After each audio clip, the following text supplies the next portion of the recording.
Hello everybody and welcome back to another Pointless Top 10 compilation video. This one is about random objects and things. I didn't really know what to call this one. I was just like, I don't know, random objects and things like cauldrons and fireplaces and food on tables, so enjoy.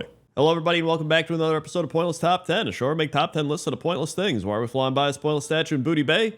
Because inside pointless things are treasure.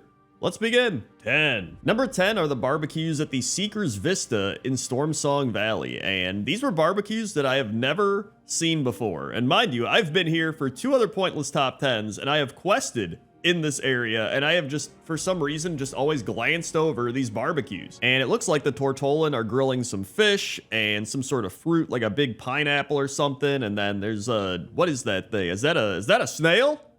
There's no way they'd grill snails in front of the snails just playing around from Pointless Top 10 Snails. They wouldn't do that. They wouldn't grill their family. Or would they?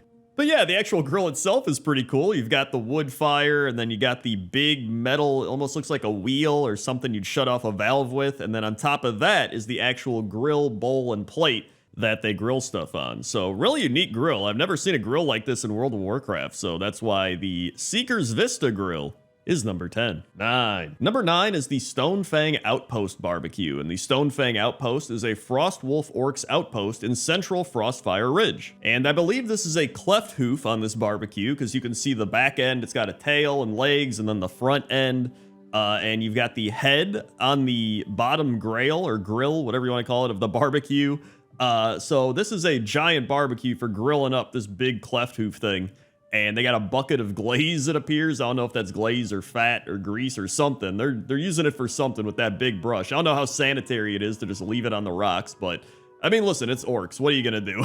Also, I just thought it was funny that there's this guy dragging around a body in the background. Like, I didn't expect to find that when looking for barbecues, but it's definitely happening. But as for the actual barbecue, it's pretty neat. Like, you got the two giant sticks holding up the big stick that they skewered the cleft hoof across, and then you got the big grill plate above the coals below. So, you know, very basic, but still looks pretty cool. So that's why the Stonefang Outpost Barbecue is number 9. 8. Number 8 is the Steamworks Sausage Grill, and I had to put this on the list because, I mean, you could literally have a barbecue anywhere with this thing. You can have a barbecue in Orgrimmar, you could have a barbecue in Tanaris, you could have a barbecue in Dalaran. I mean, you could have a barbecue anywhere you want, right? Just bring your friends, be like, yo, we're grilling some sausages, which the funny part here is, like, imagine just going into WoW and messaging all your friends, like, guys, meet me over here right now, this is important. And they're like, okay.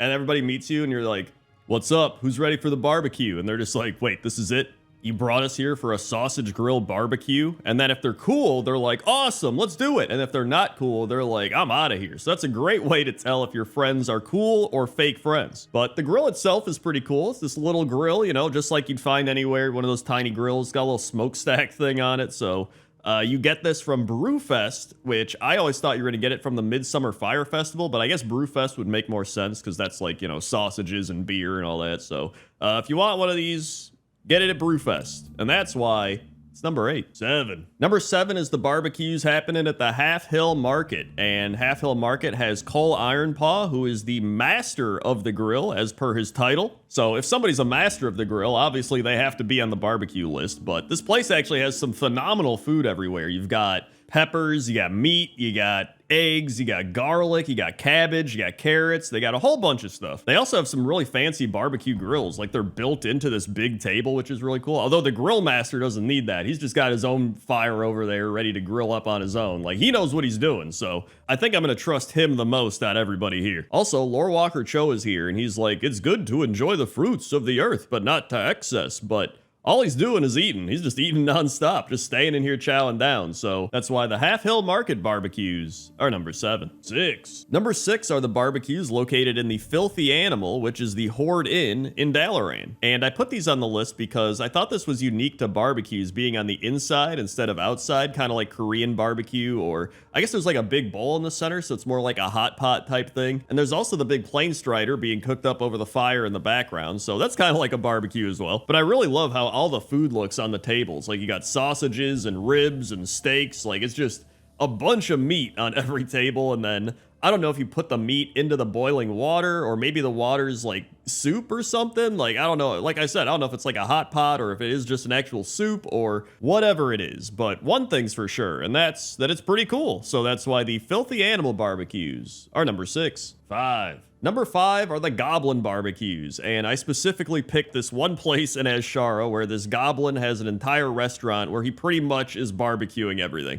And the goblin cooking here is named Joey Ray, and apparently Joey Ray's bar is the place where Jim Raynor controls his army on the first 4 missions in StarCraft 2, so a little Blizzard reference there. And Joey Ray is grilling up some burgers, he's grilling up a fish sandwich, which I don't know how cooked that fish is, but I don't think I would eat it. It also looks like he's grilling up some corn, and then he's also got a crab or lobster. Something's trying to get out of that pot, and it's still alive. But I really love the Goblin Grill. Like, it's this big engineered grill with these coils on the side that are sparking up, and then I imagine this is an electric grill because there's no flame that I can see. And then just a fantastic design choice with the banana wallpaper, even though he's cooking with 0 bananas that we know of, and it really just, you know, it brings the room together. It really adds a vibe to here. So that's why the Goblin Barbecue and Joey Ray are number 5. 4. Number 4 is the Taste of Zandalar barbecues, and the Taste of Zandalar is this big open kitchen located at the Grand Bazaar in Dazar Alor. And I put this place on Pointless Top 10 food on tables, but I knew I had to bring it back for barbecues because it's just too good, right? You've got these big slabs of meat cooking over the grill.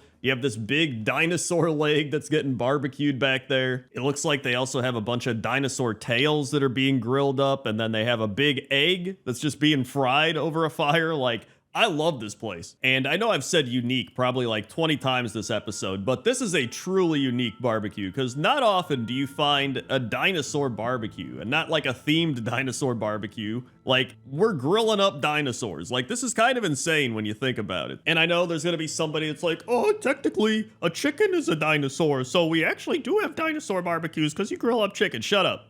You know what I mean.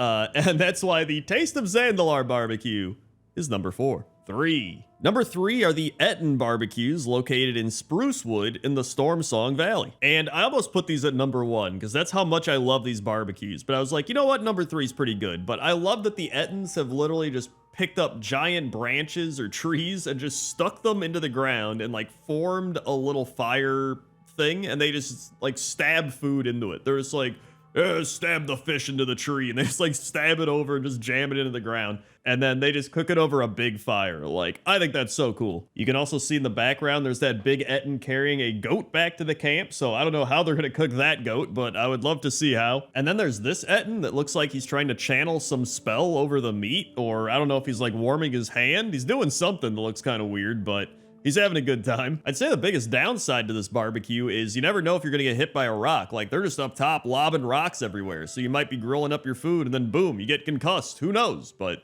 that's why the Etten barbecues are number 3. 2. Number 2 are the Marakai centaurs in the Onaran Plains, and these centaurs know how to barbecue, man. Like, they got numerous fire pits set up with barbecue stuff. They have like different styles of barbecues all over the place. They got tables with spices and meats. Like, I forgot this place existed until I flew by here and I was like, oh my God, I almost missed this barbecue area. Like, they've got so much food that they're grilling up outside. This is maybe one of the biggest barbecues in World of Warcraft. Like, this is just a giant barbecue area, and the centaurs are just, they look like they're passionate about it too, right? Like, they're really getting into it. There's also a bird that just flies over, like he's about to start eating. I don't know if he's supposed to be here or not. But yeah, if I had to pick one barbecue to go to, I think I might pick this one because it seems like they're gonna have the most variety. They have a bunch of spices and seasonings. Like, it seems like they're just gonna make the best tasting barbecue with the biggest variety. So that's why the Marakai Centaur barbecue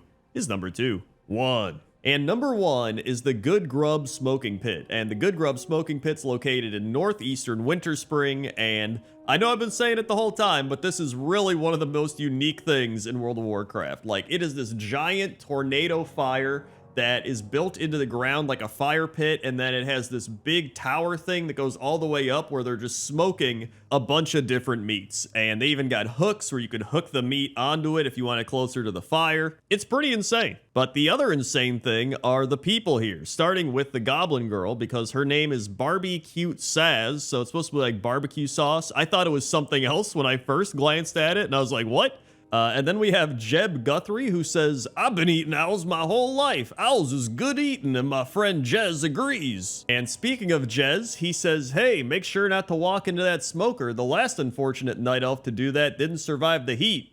That poor, delicious night elf.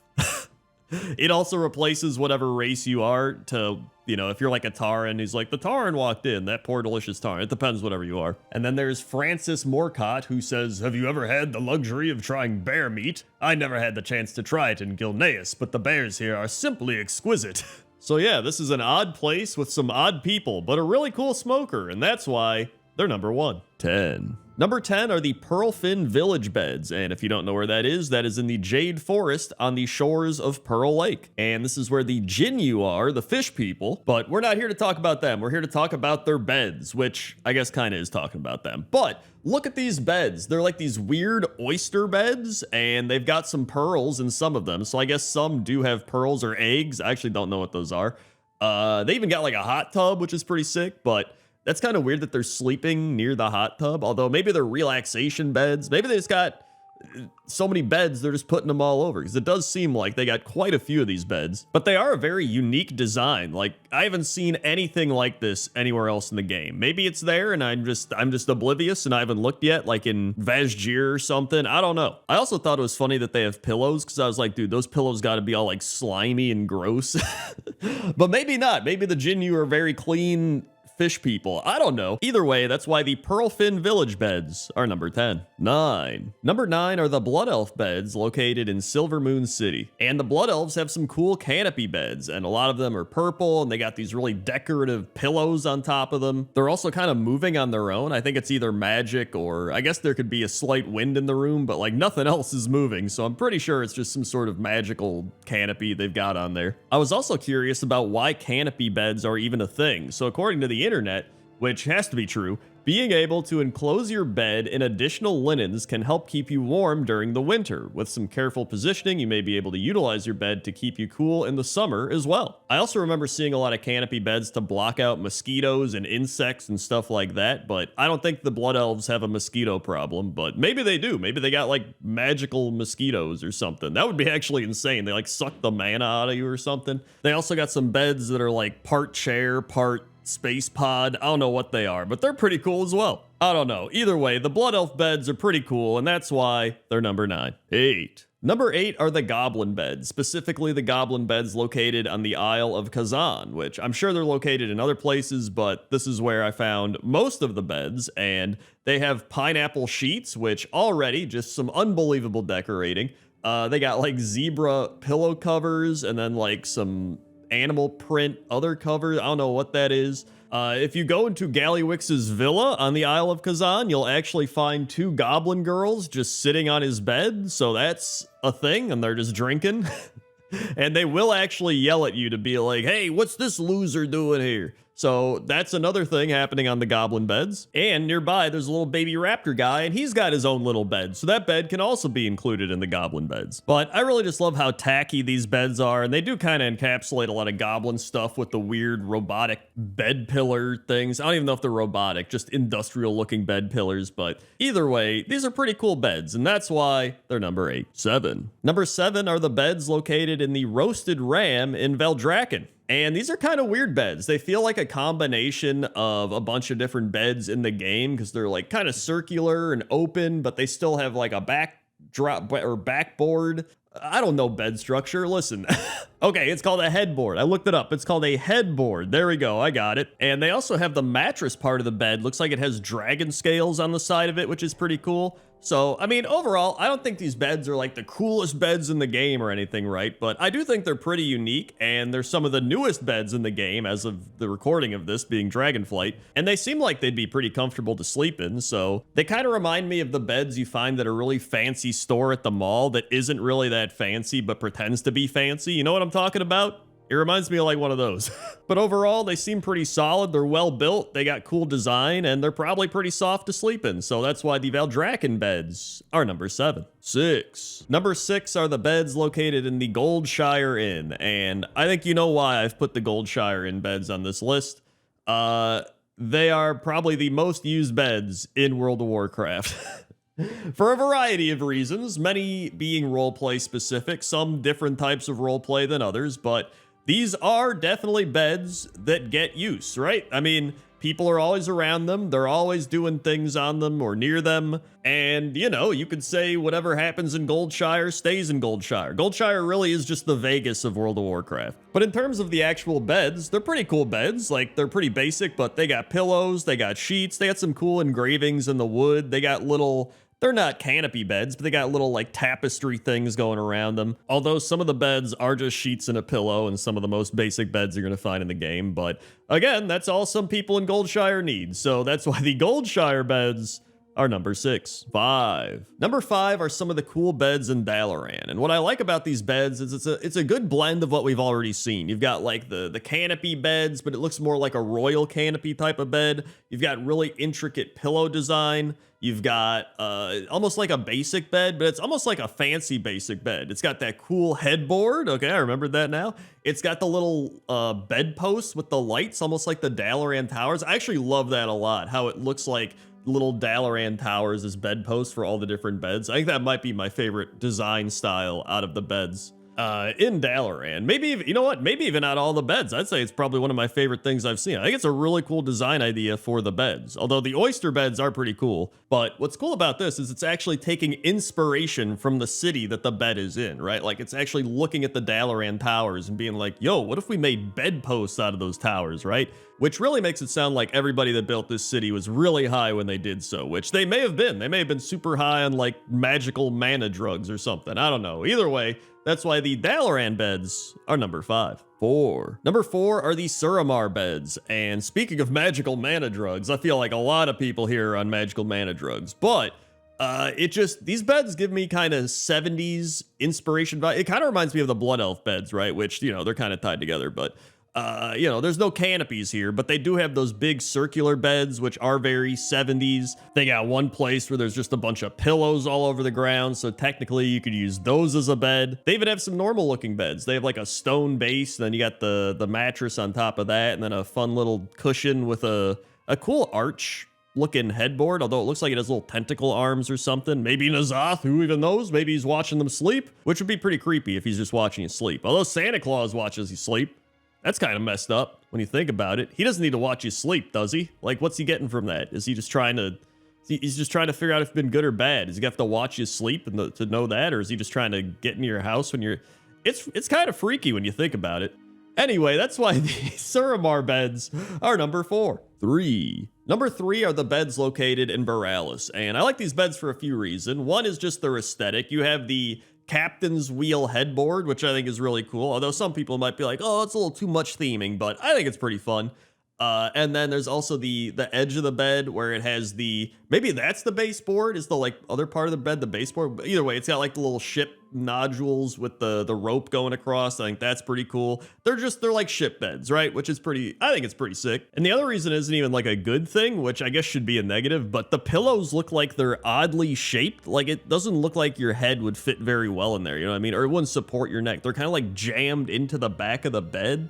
And they've done that for every bed. I guess you could just move the pillow, but it just bothers me for some reason. I was also upset because I wanted to put the Zandalar beds on this list. If you look up Zandalar bed, you'll see it looks really cool. And then I looked for it in game and I couldn't find it. And I think the artist actually created it and had like concept art, but then it never got put into the game. Unless I just completely missed it, in which case the Zandalar beds would be on this list. But if not, go look it up. They're pretty sick. They would have made the list, but oh well. Either way, that's why the Borealis beds are number 3. 2. Number 2 is the leather pet bed toy, which is a toy that allows you to place a bed for most companion pets and has a 20-second cooldown. And this bed is phenomenal. It's just a standard bed, but whatever critter you have out, or pet, or whatever you want to call it, will hop onto the bed, and they all stand on it in a variety of ways. Some just like go on and they sleep like a cat.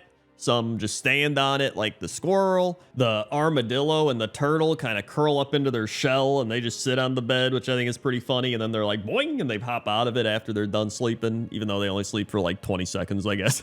Both the bear and the sloth kind of struggle to even sleep on the bed. They're like partially on it, but a lot of them is just hanging off the bed. And watch this guy. He's not even sleeping and he's just like, "Dwop!" It just like power jumps off. He's like a gymnast. But the main point here is this bed is just really unique because of the way you can use it and have a bunch of different pets and critters hop onto the bed and interact with it in different ways. So that's why the leather pet bed is number 2. And number 1 is Medivh's bed in Karazhan. And Medivh's bed is actually insane. It is like on a triple platform thing with a little ramp going up to the top. And then you have the actual bed up at the top, and it's got like it's got everything we've mentioned earlier. It's got the canopy, although it's not fully enclosed in the canopy, but it's got like the tapestry canopy. It's got pillows up there. This bed is insane. I don't know why Medivh needs a bed this intricate and this crazy, but he just went all out. This dude was like a pharaoh from back in Egypt. He like wanted a pyramid bed and he made it. I guess he could use magic to make it or something. I don't know. But this bed is easily one of the most insane beds I've seen in World of Warcraft. And that is why Medivh's bed is number 1. 10. Number 10 is the Bubbling Cauldron at Gromgal Base Camp. And I picked this cauldron because I wanted a basic cauldron on this list. And this is probably one of my favorite ones because I always think of this one because there's so many quests tied into it at Gromgal. It looks cool. It's got the green steam coming out or whatever it is. I don't know. And it's got the skulls already in there because there's a bunch of skull quests you have to do with this cauldron. It's located right next to Nimboya. And Nimboya is a jungle troll located here, and he's come from Orgrimmar to search for his chief's youngest son, Yenneku. Believing him to be in possession of the Bloodscalp trolls, he wants the head of their witch doctor, Nezliak the Dire, so he can force the whereabouts of his quarry from his dead lips. Ultimately, the adventurers are able to retrieve his soul, although his body is still under Zanzel the Outcast control. It's a giant quest line. There's so much stuff going on here, but I really think this cauldron's cool. You know, it's from classic WoW. It dates way back. It's got a lot of stuff tied to it. So, you know, it's not the craziest, but I think it's pretty neat. So that's why it's number 10. 9. Number 9 is this creepy cauldron in Dire Mall. And this is one I've seen referenced a lot all over because there is a dead man impaled in it on some sort of stick or something. I don't know, but it's weird to find things like this in World of Warcraft because you don't normally expect it, but it's creepy. Like, I think ogres did this, probably that ogre right over there. But I was trying to figure out if there'd be any lore reason for this. Like, did the ogres really hate somebody and they're like, we're gonna cook that guy up, right? Or, you know, did somebody do something? Was there, I don't know. So I was looking into it and there's absolutely nothing. I think it's just the ogres got mad and they decided to cook somebody. But I did find one thing. So I was like, maybe if I look into the ogre Warcraft wiki page, there'll be something. And I found under cuisine, when eating humans, ogres prefer to devour them alive due to it being fresher. When it is cooked, however, the body is cooked with the blood still inside the carcass. Night elf meat is considered as tasting horrible. On top of that, the staple diet of ogres is fresh meat. Ogres like their food fresh and are thus known to keep their prisoners alive until they are ready to serve. So those are references to the World of Warcraft official cookbook, not the strongest of lore sources. But hey, you know what? It's something. And I don't think it really explains this at all because they still are like cooking him alive. I don't know. But I think that was cool to find out. So that's why the Dire Mall Cauldron is number 9. 8. Number 8 is the Ruby Feast Cauldron. And the Ruby Feast is located in Valdrakken. And it actually is an achievement where you have to experience all of the dishes served at the Ruby Feast, ranging from lemon silverleaf tea all the way to druidic dream salad and ravenberry panna cotta delight. But that's besides the point. The main point here is the cauldron, and the cauldron's really cool. It's more of a flat cauldron as opposed to a lot of the rounder cauldrons. It hangs from these big chains attached way up in the ceiling, and in fact, the chef that's putting stuff into the cauldron, he has to stand on boxes to throw things into the cauldron. Now, I don't actually know what they're making in the cauldron, because I was looking through all the different things that you can taste, and I guess maybe it'd be lemon silverleaf tea, or maybe dragon fruit punch. It could actually be dragon fruit punch. That looks like, although I think dragon fruit's more like pinkish, right? Pinkish red. I don't know. It doesn't matter. The main point here is that the cauldron looks really cool, and it's in this big outdoor kitchen, and I think it's a really cool area. The aesthetic's really nice, and that's why the Ruby Feast Cauldron is number 8. 7. Number 7 are the Zandalari Voodoo Cauldrons, and the Voodoo Cauldrons are blue, red, green, and purple cauldrons found on the Isle of Reckoning in Kunlai Summit. And up until I made this video, I actually had no idea that this even existed. Like, straight up. This is from Mists of Pandaria, and I had no idea this was a thing. So the main thing here is that you can actually interact with the cauldron. So the Voodoo Brew is dressed like a Zandalari witch doctor. Zandalari trolls think you're friendly, dance with your fellow witch doctors. The mysteriously tasty concoction is mastery increased by 9 for 1 hour.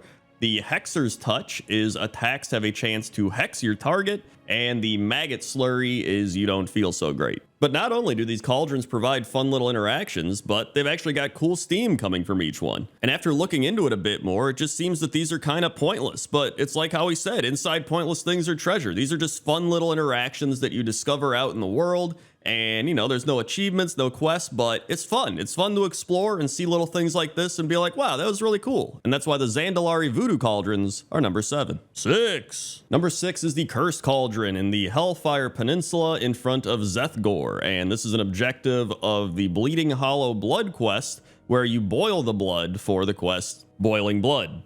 And when you use the cauldron with the blood, a large number of cursed scarabs appear, and then they scurry around, and you can just kill them. But I always remember doing this quest in Burning Crusade, and it also has that kind of cool colored steam coming out of it, much like the voodoo cauldrons we just talked about. But I love how this cauldron is just going insane. It's just like...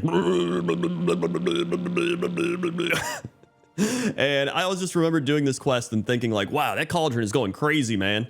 Like that blood is really boiling in there. And you know, it's a bit bigger than some of the other cauldrons we've seen, so that's pretty cool as well. But I'm not gonna lie, the main reason I wanted this cauldron on the list is because I just have nostalgia doing this quest. And I don't even think I like doing the quest that much, but for some reason, whenever I think of cauldrons, this is one of the quests that I think of. And so I was like, you know what? It's gotta be on the list. And that's why the Cursed Cauldron is number 6. 5. Number 5 is the Communal Pot Cauldron at the Tuskar area in the Azure Span. And this is where Big Canuck, the Master of Soups, does the big Tuskar soup event thing, and everyone helps him make soup, and it's a great time. I also always have to mention that it used to be Master of Stews, and through the power of my Pointless Top 10 Azure Span video back in the beta, helped change it from stew to soup based on my intense research of the two types of food. So really, I helped impact World of Warcraft in a massive way, because could you imagine Master of Stews? It would be wrong. Anyway, aside from that, we're here to talk about the actual cauldron, which is fantastic. It's got all the ropes going around it. It's got the hooks off the side. It's got the ropes that are like tying it down.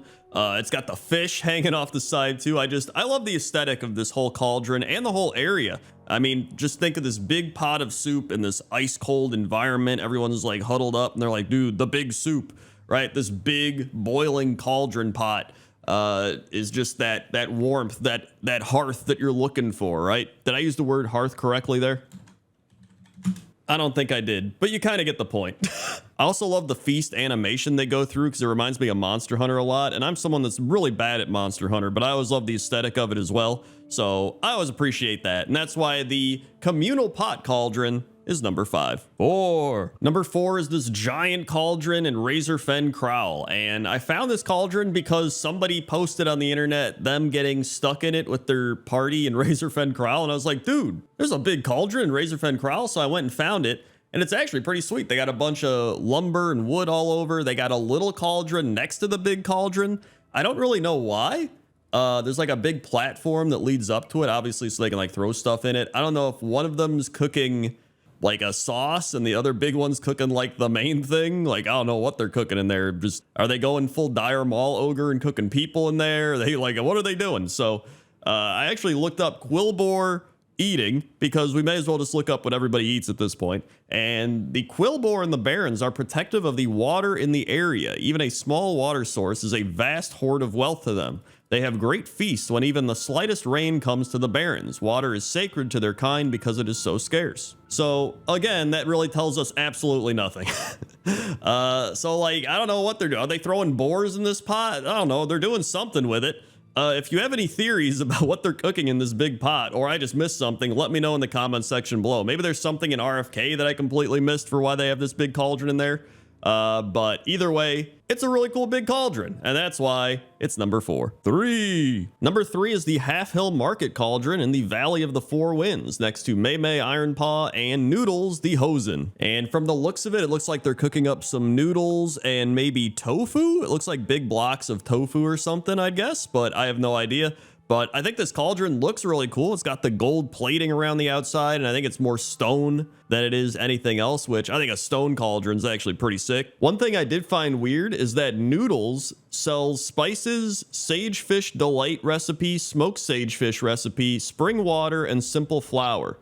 So it doesn't actually sell any noodles, but I guess he sells you the flour to make noodles, but I was expecting Noodles to sell me more noodles, so a little disappointing there, but that's besides the point. The main point here is that the cauldron is really cool, and then I just love the aesthetic of the Valley of the Four Winds, especially the Half Hill Market, right? You've got all the different foods all around, you've got everybody cooking, you've got the, just green everywhere. Everything just feels very fresh and vibrant, and I love this area. I think Valley of the Four Winds is maybe one of my favorite places in World of Warcraft at this point. Another fun fact is that Mei Mei Ironpaw actually traveled to Iskara in Azure Span on the Dragon Isles, so she's probably helping the chef with the soup. I didn't even realize that. So a little tie-in right there, but overall, I love this cauldron, I love this area, and that's why I had to put it high up on the list, and that's why it's number 3. Ooh. Number 2 is the Cauldron of Creation in Maldraxxus, and this is where you craft a plague-born slime from in Maraleth's Cauldron. So it's the Cauldron of Creation, but it's also Plague Divisor Maraleth's Cauldron, and he says,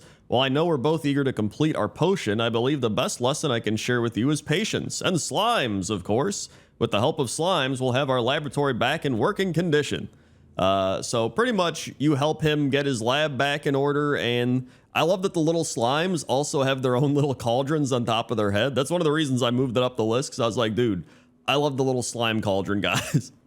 Then there's just big slime man chilling out. It's honestly kind of a cool quest. It's one of those things where it happened in Shadowlands, so either I forgot about it completely or I never did it. It's one of the two. But apparently Plague Divisor Maraleth is a prominent necromancer of the House of Plagues, and he was a close confidant of Margrave Stratama, who was the final boss of Plaguefall. She's the big, slime queen lady, but was driven insane by the fallout of his house's destruction and mistakenly believes adventurers to be his apprentice. But overall, I mean, this is a cool cauldron. It's got that, standard cauldron vibe, very round, kind of pumpkin looking, but it's got the little gold things on it, like the gold plated, I don't know, decals or whatever you want to call them. And then I love just the skeleton hands kind of holding them up as well. I think it's a very creepy, cool cauldron. And I love the little cauldrons on the slime guys. So that's why it's number 2. And number 1 are the plague cauldrons in the Western Plague Lands. And when I thought up this list, the first cauldrons that came to mind were these cauldrons. Whenever I think of a cauldron in World of Warcraft, these are the cauldrons that I think of. Just these big, smoking, bubbling cauldrons held down by the chains in the farmlands of Western Plague Lands. So, plague cauldrons are giant cauldrons filled with vile toxins and poisons of the Scourge. Infused with the necromantic sorcery of Kel'Thuzad, these cauldrons are constantly boiling and spewing the plague of undeath into the air, corrupting and twisting the land and empowering the agents of the Scourge. Each of the cauldrons has its own unique mix of toxins and is guarded by a cauldron lord with a retinue of formidable Scourge soldiers. The enchanted cauldrons were masterminded by the necromancer Hagen the Unclean. That's right, the safety dance guy.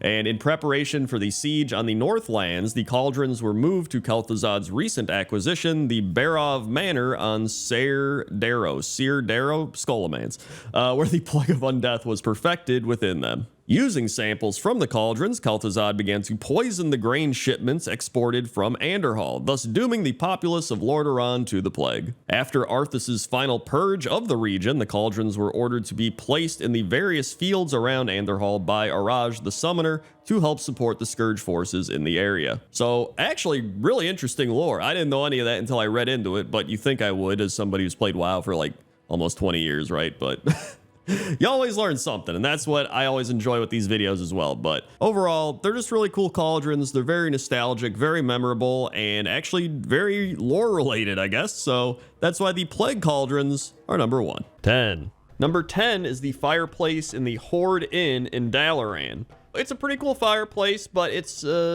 almost like the the Horde just took one of those big fire pits they have all over and just put it in a fireplace frame. You know what I mean? And then they just threw a big turkey over it. At least I think it's a turkey. Which, by the way, that is a massive turkey. Look at that thing. That thing is as big as, like, an orc. Maybe bigger than an orc. I want to see where those turkeys are in the game. Like, has anybody even seen those? I don't even know. Also, somebody, like, smashed that beer mug over there. Listen, they have some crazy times over here. But either way, I think, you know, it's an all right fireplace. You know, it's a makeshift fireplace. And that's why it's number 10.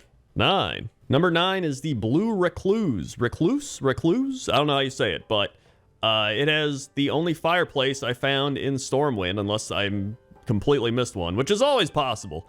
But the main inn didn't have a fireplace, which I was like, that's kind of weird. So then I found this one, and reading more about it, the Blue Recluse is a tavern in the Mage Quarter of Stormwind City, and apparently it's known around the world for its classy atmosphere. And while not being mentioned by the guards as being one of the most popular inns, it has the most reputation in the entire city. Many hunters come here for a drink, just like Hemet Nessingwary. He came here once and told a story to Flint Broadshot of how he found himself guarding 3 Frostsaber cubs from unscrupulous human hunters in Winterspring, which earned him his fame. Thazari, I don't even know. The first Death Knight to rejoin the Alliance also came here to have an ale as soon as he spoke with King Varian. So wow, look at that. Everybody coming to this inn or this tavern to have a drink. Although they're serving up, I guess, rotten meat, apparently.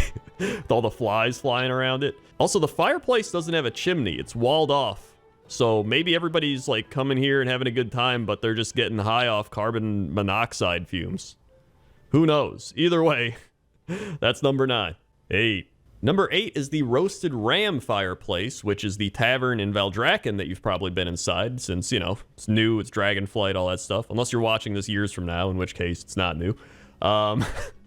But I think the cool part about this is, I don't know if that's actually ram that's being roasted. I would assume that it is because the name. But it's a different type of fireplace. It's almost like a fire pit.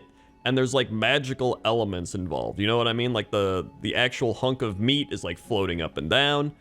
You've got the 2 swirling halos of fire kind of helping to roast the meat in different spots as it floats. And then you've got the fire pit down below it. And then the actual framing of the fireplace, which is really cool. It's this giant, you know, kind of dragon mouth looking thing. Because you get the 2 teeth by the panda chef right there. At least I think they're teeth, I would imagine, because, you know, dragons. So I just said imagine dragon. Okay, I'm sorry. Either way, I think this is a cool fire pit place, whatever you want to call it. But having said all that, I do think this fireplace is a little too unconventional or simplistic for me. I don't know why. It feels that way. I mean, maybe on someone else's list this would be higher, but I was like, hey, you know what? I think this is, you know, probably around 7 or 8. So I decided to put it at 8. And, you know, it's still a good fireplace. Don't get me wrong, but I think there are some better ones. So that's number 8. 7. Number 7 is the fireplace in the Alliance Garrison. One of the good things to actually come from garrisons. It's a pretty nice fireplace. You know, it's a nice cozy room. You got the windows on each side. You got the big Alliance shield up on the mantle with a couple pictures or framed things. And the stones are really cool all around it. Like, it's a really nice, cozy fireplace. My only kind of gripe with it is it does have that same thing I mentioned earlier with the Horde, where it feels like the Alliance just took a bonfire and put it in the fireplace instead of kind of, you know, throwing a bunch of logs in there. But that's like kind of nitpicking it, you know. It's still a fireplace, right?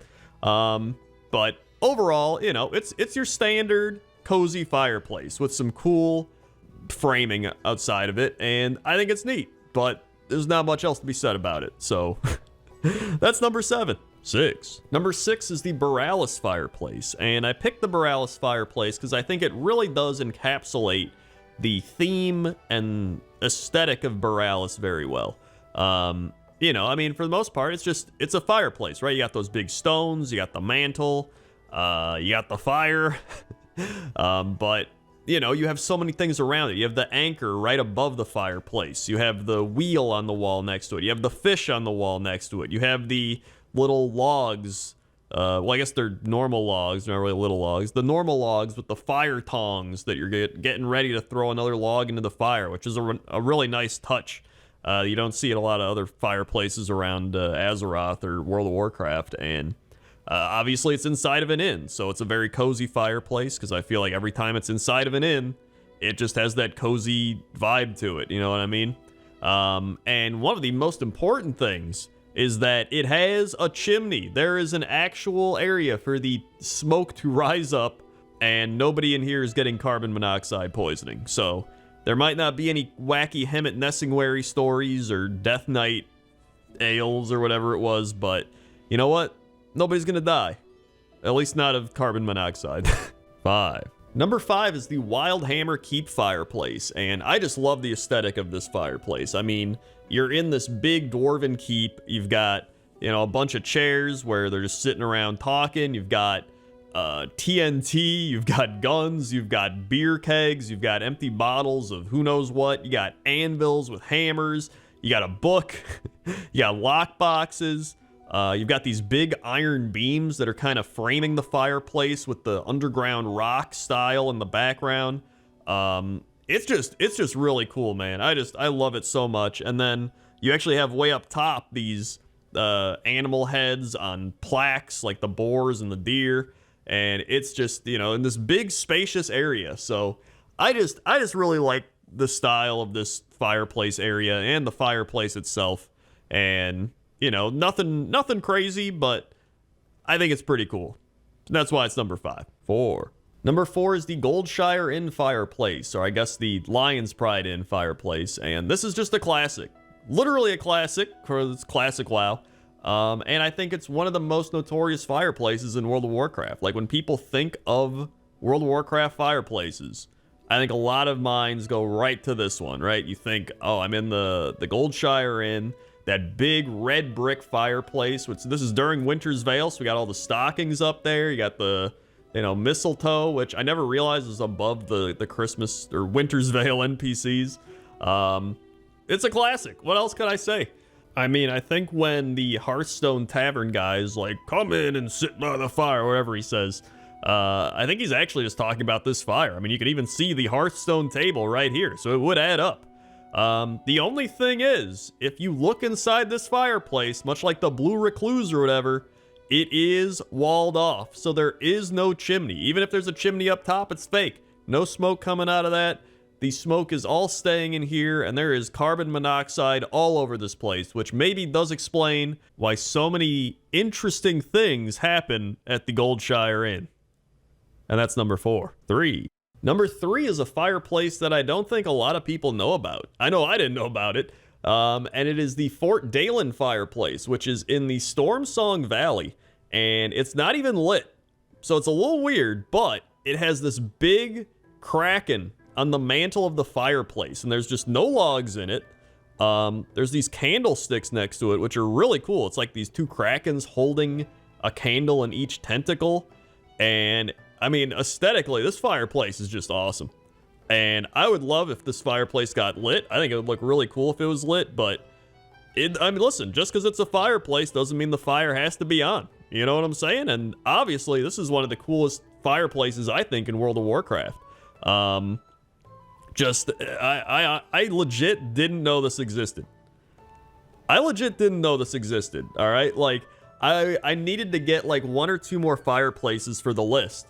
And I was like, I'm like looking all over, man, and I can't find many fireplaces. And then there was one in another Stormsong Valley place, and I was like, this one's pretty cool in an inn. And then I just flew down here, and I was like, what? This is, oh my god. And the crazy part, there's actually 2 of these. There's one on one side and one on the other.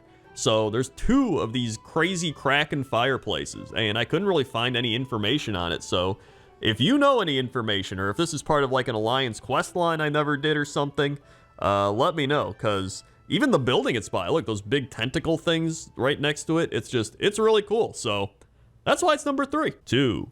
Number 2 is this fireplace I found in southern Gilneas that, again, I didn't even really know existed. I guess maybe because I don't level many Worgans, I don't know, but just the fire itself is really cool. It's got this intense kind of glowing effect. The framing of it, there's this cool beast stone thing. I don't know what it is, but it's just a stone beast that frames it. There's cool tapestry up top with the wooden beams. Like, it just, everything about this place is just so aesthetically pleasing and kind of a little bit eerie in a way, but still kind of cozy. I don't know, it's kind of cool. There's skulls on the wall. The cauldron is obviously in there, so I really love this fireplace, and I didn't know where to put it, and it just kept growing on me, and at a point I was like, you know what, this belongs in like the top 5, and I was like, you know what, I think I'm gonna put this at number 2, because I mean, I love this fireplace, man. It's so cool, it's so unique.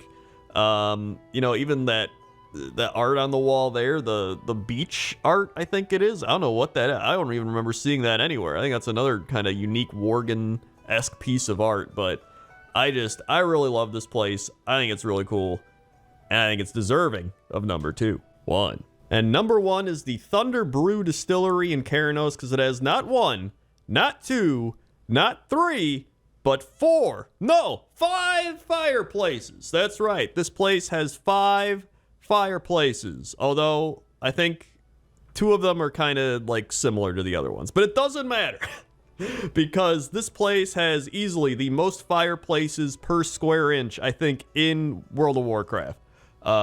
It's actually insane. Like, I didn't realize there were so many fireplaces in this one inn. Like, it blew my mind. If you could find another one, tell me, because I don't think there is, but this is just, it's such a cozy place to be with all these fireplaces. You know, obviously you're out in Dunmorrow, it's snowing, it's cold, it's blustery, and you're like, you know what, I'm just gonna go into the Thunder Brew Distillery and, you know, have a beer, sit by the fire. You know, your choice, you can sit by whichever fire you want, and it really is just the best place for a fireplace, and that's why it's number 1. 10. Number 10 is the food on the tables at the Great Mead Hall, which is the warrior class hall and the throne room for Odin. And I think my favorite thing about the food here is the actual plates and cups and bowls that they're in. They're like these wooden barrel-esque type of bowls and plates, and then the actual food itself is a little weird. There's like a mountain of mushrooms. There's like some, what looks like ash. I don't even know what's in there. I guess maybe it's rice or grains. There's a skull with a knife through it. I don't think anybody's eating that, although maybe somebody is. These are crazy Viking dudes. They got cheese. They got some weird shiny looking bread, or it might be steaks. I think maybe that is steaks or some sort of meat, but whatever it is, it looks shiny there. But then at a different part, it looks like there's some less shiny steaks. It might just be the lighting, but either way, then they got some flat looking potatoes that kind of just look like mushrooms. I actually thought they were mushrooms at first, and then they also got big kegs of ale, which this guy's getting very mad at. You know, maybe they ran out, they got to get another one, so he's just upset. But I think the actual feast going on is really cool. I think this room itself is really cool, and I think even though the food itself isn't really that appetizing, there is a lot of it. And it seems like they're enjoying it, so maybe it just tastes good. It just doesn't look that great. Either way, that's why I decided to put it at number 10. 9. Number 9 is the dinner party occurring outside of Darnassus, where they're serving these big blue pieces of cake. I don't know what this is. At first, I thought it was cake, and I was like, wait, is this like meat? It looks like some sort of blueberry dish. I have no idea what this is. I've been trying to figure it out, but I think it's cake or some sort of fruit pie. I don't know. It's it's confusing, but they're serving that, and then they're serving a bunch of just wine and, you know, whatever, alcohol, champagne, whatever that is. But the crazy thing here is that Talen's Sweet Song, who's the one throwing this party, is actually a homunculus. And if you don't know what a homunculus is, it is a type of undead construct that is so lifelike it is to be undetectable even by undead hunting experts such as Lillian Voss. And I mean, listen, for being a homunculus, she's throwing a great party. You know, she's got a whole bunch of drinks out here. You got this crazy food thing that I don't even know how they made it. There's got to be some sort of night elf magic going into that. But everybody seems to be having a great time. But this is one of the situations where it's more about the quality over the quantity of the food, because there's really not that much food here. It's just alcohol and then whatever this pie cake magical thing is. Plus, you don't really see many dinner parties happening in World of Warcraft, and that's why it's number 9. 8. Number 8 is the food at the Haven Cascades where Greedy Gessie is at. So the whole point here is that you get all this food for Greedy Gessie and then it summons them, and that's that. But the actual food on the tables at the Greedy Gessie area is really cool. I mean, this is the type of food that I would imagine a lot of night elves and druids would eat. It's a lot of fruit and vegetables, very vegetarian. I mean, you got watermelon slices, you got these different colored carrots, you got mushrooms that look a little better than the ones we just saw earlier. You got tomatoes, celery, grapes, you got your lettuce, you got radishes. Like, they got everything here. They even got instruments. They got a flute and a banjo. And I really like the containers too. They got like rock bowls and pitchers, and it's really just a nice area. And when I saw this, I was like, you know what? This would be a really nice thing to add to Pointless Top 10 food on tables, because I don't think there's many like this. There's a lot of big feasts and crazy stuff, but there's never really a nice little vegetarian feast. I don't know, but either way, greedy Gessie just wants to eat it. I don't know why they're so greedy. Maybe they just give the bear like a couple watermelon slices and a carrot and it wants more. I don't know. Maybe they're not feeding Gessie enough. Maybe Gessie's not that greedy. Who knows? Either way, this is number 8. 7. Number 7 is the Karazhan Banquet Hall food. And the Karazhan Banquet Hall food is a little outdated, but it actually, I think, holds up pretty well. You've got this boar with an orange in its mouth and all the oranges all around it. I actually like the way the oranges look here, even if some of them look almost like sushi. It almost looks like an orange roll, like a literal sushi roll with an orange in it, right? Do you see? I think it's just the shape and how weird it looks. That's all I can see when I look at it. But you've got fish on a platter that also has oranges. They really just must have a surplus of oranges here. They got turkey legs, they got bananas and fruit like pears and apples. They got wine, although that is some bright red orange wine. That wouldn't surprise me if that's orange wine on top of it. This place is just citrus central. And then there's this guy who I think ate a little too fast and choked to death, but surprisingly, he didn't choke on an orange. So that's a little weird. But I really do love the aesthetic of this place. I love the big stained glass windows with the light shining in. We really need to do a Pointless Top 10 stained glass windows, honestly, or even just windows in general. But I feel like stained glass windows could be their own thing.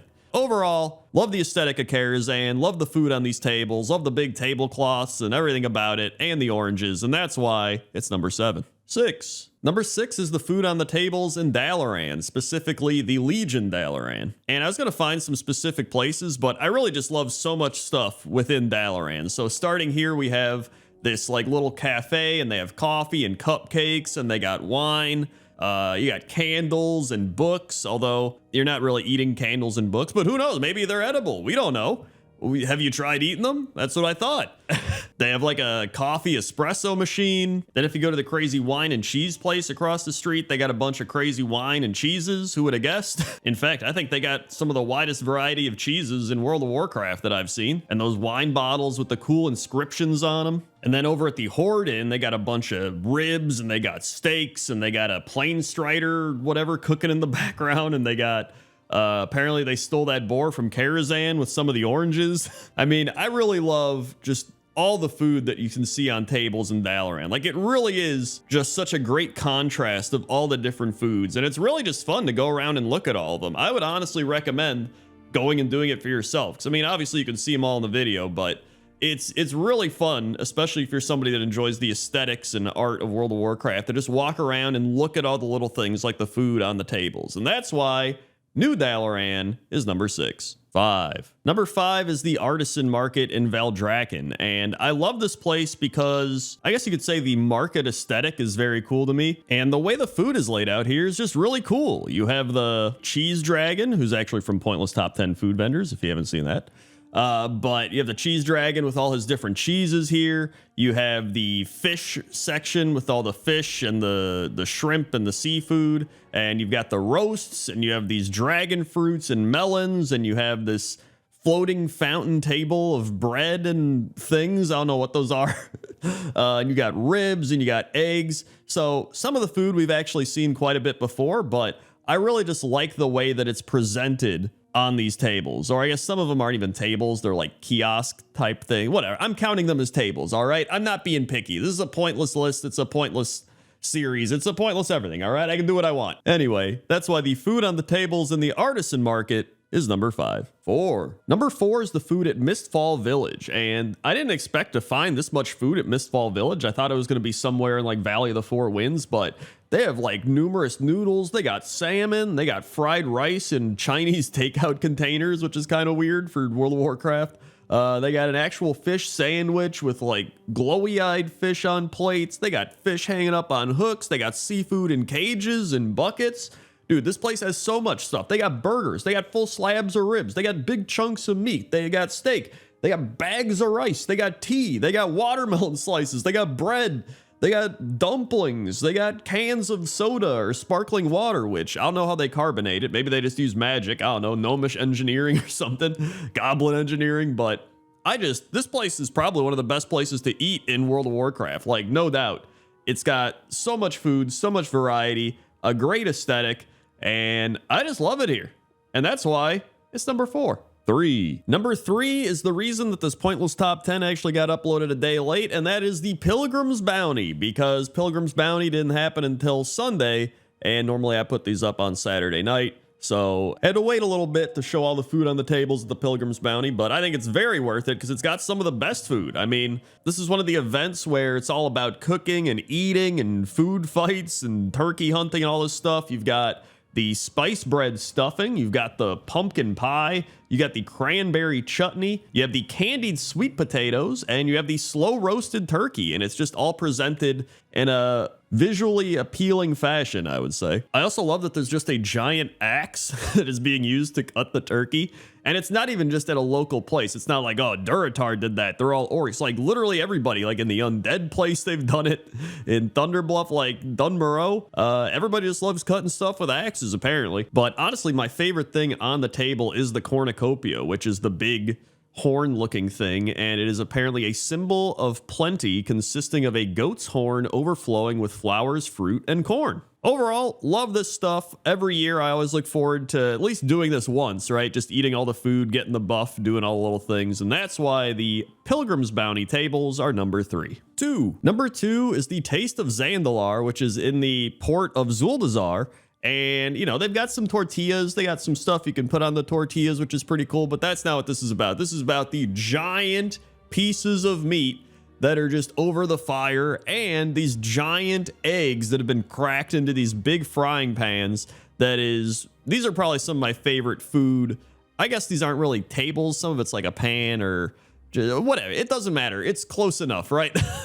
Like just the fact that there is this giant egg. This egg might be as big as a gnome's head. Like it's gigantic, right? There's like some trolls sitting on the floor eating meat. There's some trolls cooking with the tortillas and stuff like that. But the big story right here is the giant pieces of meat. I mean, that's a dinosaur leg. You look at that right there.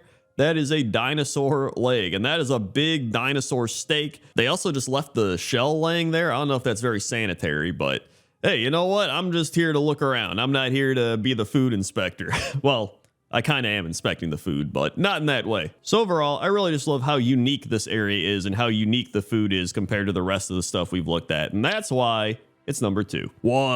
And number 1 is Borealis, and specifically the Tradewinds Market and Hook Point in Borealis, because they've got some of the best displays of food that I think are in World of Warcraft. You've got a wide variety of produce like corn and tomatoes and cabbage. You've got a bunch of different grains. You've got bread and cheese and apples. You've got peaches. You've got sausages and hanging pigs, which is a little crazy, but you know, it's realistic. You've got eggs and a chicken coop. They got the fish market where they actually toss the fish to each other, which I think is awesome. It's actually one of the reasons that I love this the most. I love the interaction. I know there's that like Seattle fish market that does that too. And there's a ton of different colored fish and they're all on the ice and they got the big chunks of ice there. I really just love the aesthetic of this place. I love the way the food looks and it gives me the best vibes. And that's why I put it at number 1, because I really do think if I had to pick one place to eat here with the food on the tables, it would be Borealis. And that's why it's number 1. Number 10 is the Brewfest Keg Pony, and the Brewfest Keg Pony is a toy that summons a beer-toting keg pony for 3 minutes. And this is actually a fun play on words because there is a thing called a pony keg, which is a container for beer that contains 7.75 US gallons of beer. And even though the pony itself is not a keg, the kegs on the pony are actually pretty cool. They're like Brewfest style, and they have the little tankard of beer on them. And so the way it works is you just click on the keg pony and he gives you a beer and you drink it, and then you can click him again and you just keep doing that over and over. And I would suggest stopping at some point, otherwise you will get sick. At least if you keep drinking it, but I don't know what else you're going to be doing. You're not going to just save it in your inventory. And so even though the Brewfest keg pony is not an actual keg himself, he does have the kegs on the sides of him, and he reminds me of Brewfest, so I had to put him on the list, and that's why it's number 10. 9. Number 9 are the kegs of Suramar, and these are really cool. They have the moon shape on the top and I guess the bottom. I don't know which side's the top or bottom, but I feel like they got the moon on both. And they have purple and silver on the sides, and they have a silver rim, and they're very unique. You don't really see these anywhere else, and they are clearly an elven style of keg compared to many of the other kegs in the game. And you can actually talk at Brewfest to Vinter Mollylu, and she sells 4 types of wine. There's night wine coolers, boxed night wine, which I don't think I want any boxed night wine, sparkling Suramar spritz, and distilled night wine. And then I got curious and I was like, wait, hold on, what's the difference between a keg and a barrel? And so a barrel is a unit of measurement for liquids and dry goods, but a keg is a large cylindrical container used to store, transport, and serve drinks like beer and cider. So kegs are more for alcohol, while barrels can be for a whole bunch of stuff, but it can also include alcohol. But then I remember hearing about casks, and I was like, oh yeah, like a cask of wine. But then it says a cask is just a generic term for a container of fluids. So all these things are just kind of like tied together, I guess. And for the purpose of this video, everything you see is kegs. So that's why the Suramar kegs are number 9. 8. Number 8 is the gunpowder keg, and the gunpowder keg can be found at the South Sea Freebooter encampment on the Merchant Coast in the Barrens. And I figured everybody'd see the list of kegs and be like, oh yeah, alcohol, right? And I mean, most kegs are filled with alcohol, as we learned earlier, but a powder keg is a barrel of gunpowder, and the powder keg was the primary method for storing and transporting large quantities of black powder until the 1870s and the adoption of the modern cased cartridge. In practical use, powder kegs were small casks to limit damage from accidental explosions. However, they had to be handled with care since a spark or other source of heat could easily cause the contents to deflagrate. And I actually don't know what that symbol is on the barrel. It's like a weird check mark and then a little dot. Does anybody actually know what that symbol is? Maybe I'm crazy and it's something that I can't just figure out. Like, I don't know what it is. So if you know, comment down in the comment section so I can be like, hey, thanks, person that knows. But either way, that's why the gunpowder kegs are number 8. 7. Number 7 are the kegs of mead located at the Honey Meadery in the Isle of Dorn. And not only are these kegs cool, but there's also a big keg statue thing on the front of the building with these little bees on the side of it. I love the way that looks. And there's actually some really cool stuff I learned about mead. So it says here that its exact origins are unknown, but some texts show ancient Greeks consumed a honey water mixture as a way to honor the goddess Aphrodite. That's one of the reasons it's referred to as the nectar of the gods, although more recently, Nordic Vikings celebrated battles and long voyages with mead. And it also says here that in early England during the medieval times, honey wine was an essential part of a new marriage. In fact, the term honeymoon comes from mead. After marriage, a couple was supposed to drink this honey liquid as a way to boost their fertility. I had no idea that's where honeymoon came from. But anyway, back to World of Warcraft. I actually love the way these kegs also kind of glow. They have that orange fire type of glow inside of them where it's like, you know what I mean? I think that's pretty neat. So overall, these are really cool kegs in a really cool place. So that's why the honey mead kegs are number 7. 6. Number 6 are these kegs located at this random tavern in Borealis. And I like these kegs because number 1, they do have the bees on them. So maybe these are also honey mead. I actually never noticed that in Borealis, but these kegs do have a bunch of bees on them. So I would imagine that they are filled with mead, but they could be filled with beer. Maybe the main person making these just prioritizes mead, but they also make beer and wine and other stuff. Who knows? But the big thing for me here is I love the way the kegs are displayed. Like you have the kegs that are behind the bar. You have the kegs that are just stacked up in the back. You got kegs that are just thrown into a barrel. You have kegs that are serving as the table stand for tables. And so I feel like out of all the taverns in World of Warcraft, this might be one of the top ones at making use of kegs for purposes other than just holding alcohol in them. And I think that's pretty cool. And so that's why I decided to put these Borealis kegs at number 6. 5. Number 5 are the kegs located at Half Hill in Valley of the Four Winds in Pandaria, and there's quite a few cool kegs located at Half Hill, but my favorite ones are these fish kegs, and they're these big kegs that have a metal fish top piece. I don't know what you'd call it, but it's it's like a cool decorative thing on top of the keg, and I remember seeing this and being like, dude, this looks like something that would be perfect for a pointless top 10. I just didn't know which one it was going to be. And so after thinking about which one to do this week, and I was like, you know what? It's Brewfest. I think this is the one time I have the best opportunity to do kegs, and I know I love this fish keg, so let's just go ahead and do it. The other one I really like is this decorative cork that is a panda head. So you can see that numerous other kegs have corks in them, but this one specifically just has like a decorative panda head cork, which I thought was really cool. I've never seen that before. Or I guess I did see it, but I never really fully noticed it. But that's the point of Pointless Top 10, to find all those little things, and that's why they're number 5. 4. Number 4 is a bit of a weird one, but it is a combination of Gluck Gluck, the banana beds, and the cask barrels located near Gluck Gluck. So this is kind of me tying together Pointless Top 10 innkeepers, beds, and casks all into one, because there's so much located in this corner that blew my mind. So number 1, there are banana beds here. These are just straight up banana beds. There are bananas that make up the beds. You can see each bed is made up of 3 bananas. I can't believe I didn't notice this. This should have been in Pointless Top 10 beds, but I just never noticed. So now I'm putting it here. There's also Gluck Gluck, the innkeeper, who I probably would have put on Pointless Top 10 innkeepers last week because he serves Lorkin, Icken, Ookt, Tick Flipper, the Florkin Juju Juice, and the Wicket Weak Sauce. And when you talk to him, he says, "Want to drink Wicket?" And you can say, "No slurp, Wicket needs a blickin' frick frack stick and pitch," or "Who do I have to grook to get a jeekin' slurp around here?" Dude, I don't even know if I'm allowed to say those things on YouTube, but for the sake of this Pointless Top 10, I will. And then, of course, the main part of this video, which is the kegs, and there's some normal kegs around, but then there's one of them where you click on it, and a hosen monkey just pops out of it and starts banging you on the head, which I guess is a reference to monkeys in a barrel, or maybe it's a barrel of monkeys. I don't know, but either way, that's why all these things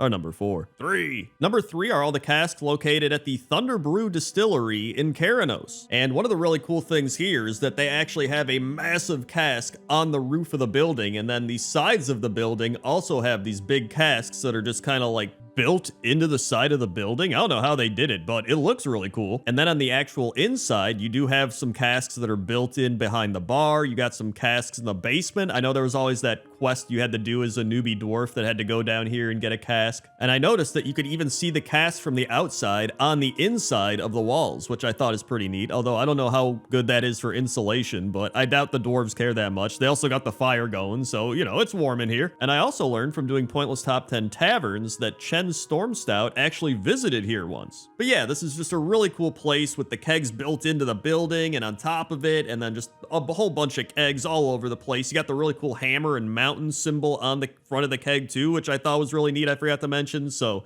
for all those reasons, that's why the Thunder Brew Distillery kegs are number 3. 2. Number 2 is a combination of more Pandaria kegs. So first we have these kegs that are wrapped around with these big red ropes and these big metal button things. I don't know what they are, but I thought they looked really cool, and they're all over the town of Mistfall, where there is a quest where these little forest dudes were like stealing all the kegs, and I think it got removed from the game, or I did a quest where I can't do it anymore, but whatever, it was there. They were stealing the kegs, trust me. And these are actually the same kegs that are located at the Pandaren tent area at Brewfest, so I feel like out of all the kegs, these are the kegs that the Pandaren choose the most, because these are the ones they're bringing to Brewfest, man. They're bringing their best, their A-game kegs to the Brewfest. In fact, you can even see on the Brewfest kegs, they have a bunch of art stuff carved into them. There's like a building and the wind. That looks really cool. And then on top of that, I wanted to include the kegs at the Storm Stout Brewery, where all these hosen are just running around. They're throwing the kegs. They're like rolling kegs around. They're crashing into the kegs.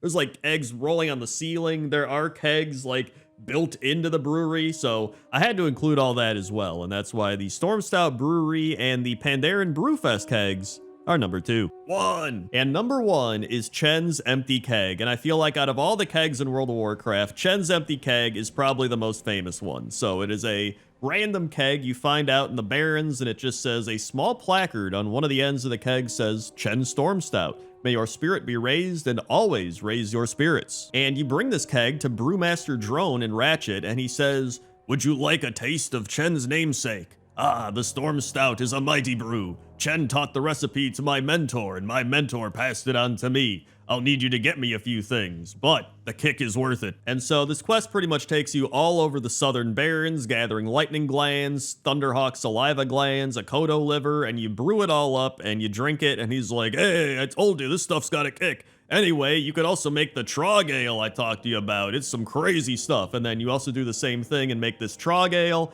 and that's pretty much it. You're just helping this guy make some crazy Chen Storm Stout alcohol. But you know what?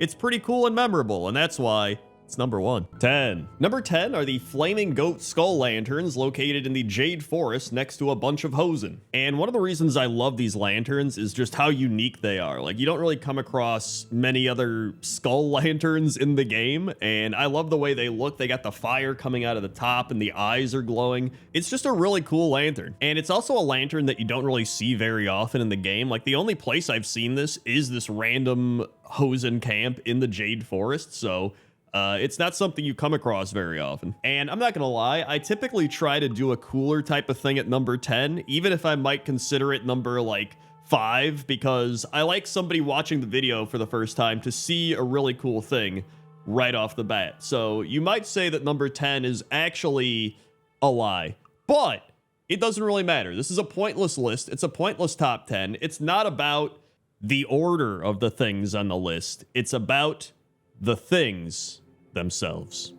Listen, I don't know. Somebody's gonna be like, Crendor's a liar. Shut up. That's why it's number 10. 9. Number 9 are the Tortollan Lanterns, located at numerous Tortollan areas, such as the Seeker's Vista in Stormsong, the Gloom Hollow in Nazmir, and Seeker's Outpost in Zuldazar. And I really love the glow that these lanterns emit. It's kind of this bluish-greenish aqua glow, and it just pulsates, and I don't know. I find it very relaxing and calming. I think it's really cool. And then they're almost like upside down hourglasses. It looks like there's sand falling to the bottom part, although I don't know if that's actually what's happening, but that's what it reminds me of. Although then there's also a few that look like they're in bowls, or they're just kind of sitting in the water, and they don't really look like they're upside down sand or anything. They're just kind of glowing bowls. I have no idea how this Tortollan lantern wizardry works. I just know they figured out a way to make it work. I also love the sticks that a lot of the lanterns are attached to. I don't know what type of wood that is. Is that like a sandalwood?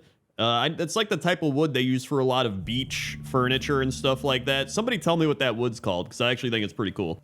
Just like these lanterns. And so that's why the Tortollan Lanterns are number 9. 8. Number 8 are the Booty Bay Lanterns. And the Booty Bay Lanterns are literally all over Booty Bay. You can find them on random barrels. You can find them in the inn. You can find them hanging on the ceiling. Like, they're literally all over. And I love these lanterns because even though they're not the craziest, flashiest lanterns, they're the most durable lanterns. Like, this is the type of lantern you would carry into a cave, because you're like, if I drop this thing, it's not breaking, right? This thing's made out of like metal and shit.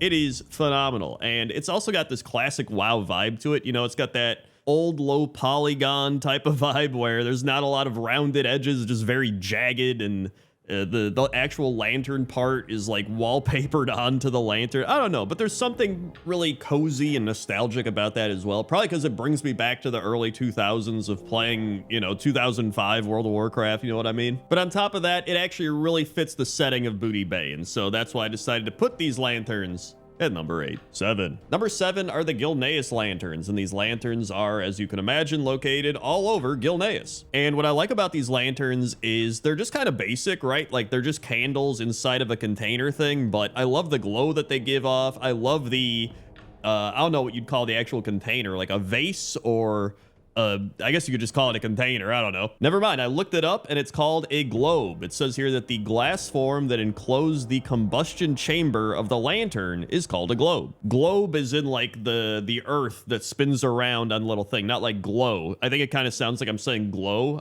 Globe. Globe. All right, I'm done saying that. And then it says that the container that holds the lantern fuel is called the fount. So you have the globe and you have the fount. But I guess that's just referring to a glass container. Like, what if it doesn't have a glass container? What if it's some other type of material?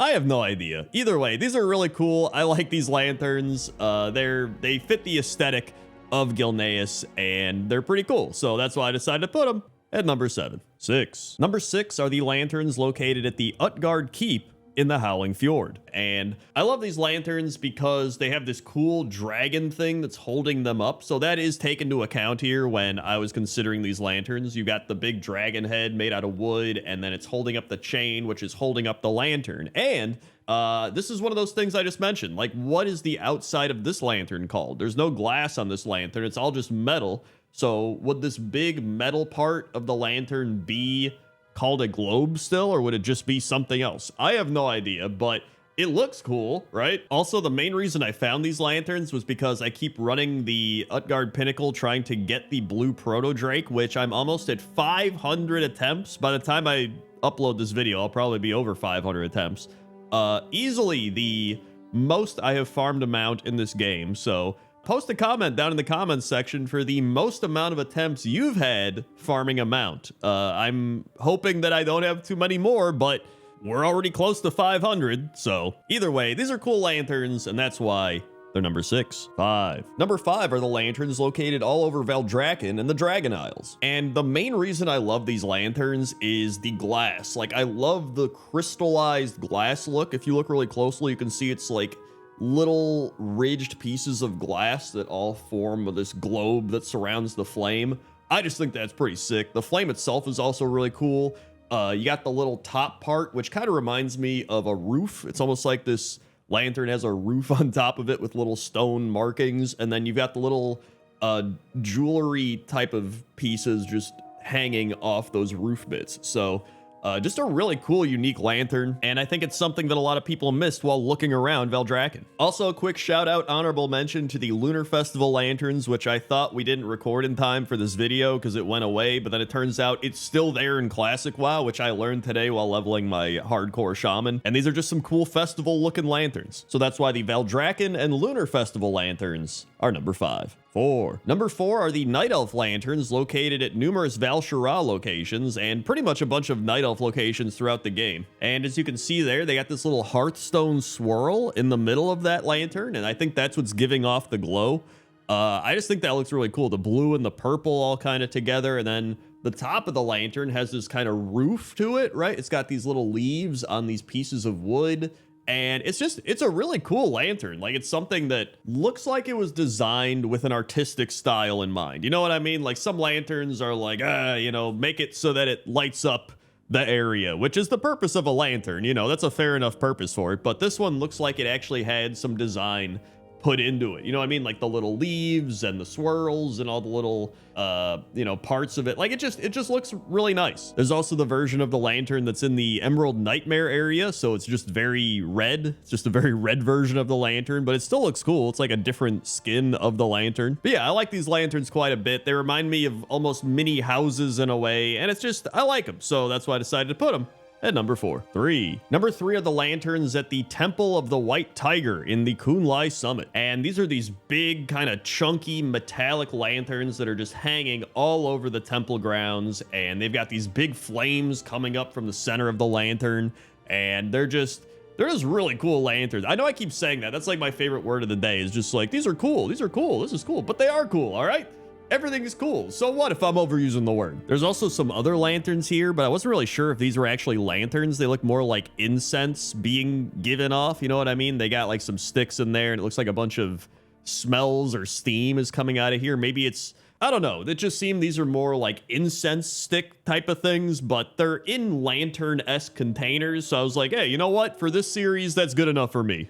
But yeah, back to the main lanterns. I love the bottom of the lantern. It almost reminds me of an upside down kind of Koopa shell from Mario with the spikes and stuff, like a turtle shell. I don't know. I like these a lot, and so I decided to put them at number 3. 2. Number 2 are the floating lanterns located near the Serpent's Heart in the Jade Forest. And these are also the same lanterns that appeared during the Wanderers Festival, which is located next to the Turtle Beach in the Krasarong Wilds. And they're slowly drifting away from the beach, and pilgrims and celebrants can be seen walking to the beach to place these lanterns in the water and wave them goodbye. And I really just love the simplicity of these lanterns, right? Like, it's just a little candle sitting inside a paper globe, I guess you would call it, right? Even though it's not glass, I'm just gonna call it a globe. and it's just floating on this little boat thing. In fact, there's a few of the lanterns that have been burned by the fire, which I think is pretty sweet. You've got all these little burn marks, and the tops of the lantern have burned down a bit, yet they're still glowing. So I like that little artistic touch they put in there. But yeah, I don't know what it is. I think it's just the simplicity of these lanterns. It's just very peaceful to me. There's also a panda. There's kind of meditating near them. And I don't know. I just think they're very relaxing and peaceful. And I like them a lot. I think they're cool. And they're very unique. I don't see many lanterns like them. So that's why I decided to put them at number 2. And number 1 are the Tuskar lanterns, and these are the most Crendor lanterns you could find in World of Warcraft. They are literally fish that have a candle or something burning inside of them, and they're just glowing. And so the Tuskar use these fish as lanterns all throughout their towns. They also have a few other lanterns that are just kind of more basic glass-shaped lanterns, but nothing compares to these unbelievable fish lanterns. They're just easily one of the most unique lanterns in the game. I don't think anyone else is using fish lanterns.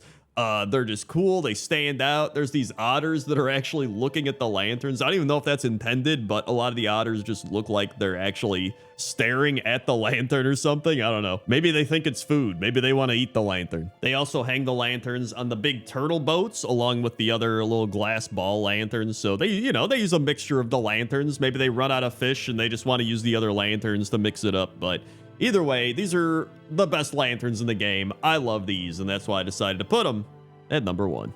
Number 10 are the Tauren mailboxes, and the Tauren mailboxes are located in the Barrens, the Stone Talon Mountains, and I believe a few other places, but funnily enough, these mailboxes are not located in Thunderbluff, and I don't really know why, because I feel like at some point they could have just swapped the mailboxes in Thunderbluff for these ones, but they're probably like, nobody cares, or maybe it's just too hard to do, like with the coding. I have no idea, but it is very weird to see these Tauren-themed mailboxes that fit the Tauren aesthetic perfectly all over the place, everywhere except Thunderbluff, their main capital city. But aside from all that, the actual mailbox itself is really cool. It is a totem. It's got a little hole for the mail, which is the mouth of the totem, which is shaped like a Tauren, right? It's got the 2 horns on the side of it, right? With the banners of the bird with the letters, like, representing the mail. And then there's a bunch of cool designs on the totem, and it's got the eyes and the nose. Like, it's literally just a Tauren mailbox, which, again, it's crazy this is not in Thunderbluff, but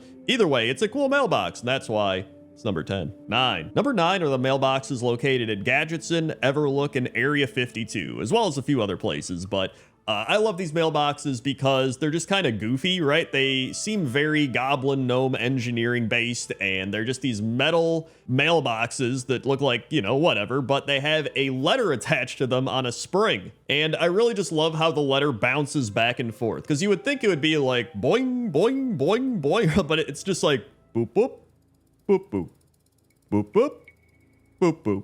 Right? It just feels very slow. It feels like it should be sped up 2 or 3 times. In fact, let's see what it would look like sped up. Editor Crendor, can you speed that up? Yeah, I can speed it up. Thanks, Editor Crendor. See, look at that. I think that's a lot better. Also, I've been trying to figure out what the envelope up top is made out of. I think it's made out of the same material as the spring, but it kind of looks like stone if you zoom in a bit. I have no idea, but either way, I think this is a goofy, fun mailbox. I'm glad it's in all these goblin towns, and that's why it's number 9. Number 8 are the Dalaran mailboxes, and the Dalaran mailboxes have these 2 kind of thin poles, and then there's a little purple drape with a Crendor symbol and then a letter. But the big thing with these mailboxes is they have a little portal above them that has a raven delivering mail. Also, I kind of get a magical wand vibe from the top part of the mailbox, like it's got the 2 bright crystals. I think they're crystals. I don't know. There's some sort of magical thing, right? And it looks like they've got some energy, and then there's a bunch of engravings all over it. It looks very much like a magical wand to me. And I do think this is just a really cool mailbox. I think what I like most is it fits the aesthetic of Dalaran to the point where they actually reused it when they remade Dalaran. And I think it is very fitting, right? Like portals and magic and, the Crendor branding on it. Like everything just feels like Dalaran. And of course, there's also the Dalaran mailroom, which I talked about in Pointless Top 10 Things You Never Noticed in World of Warcraft. And that kind of relates to this, because I'm sure the mail goes from the mailboxes to the mail room and then gets sent out all over the place. So I thought I'd give it a little shout out. But either way, that's why the Dalaran mailboxes are number 8.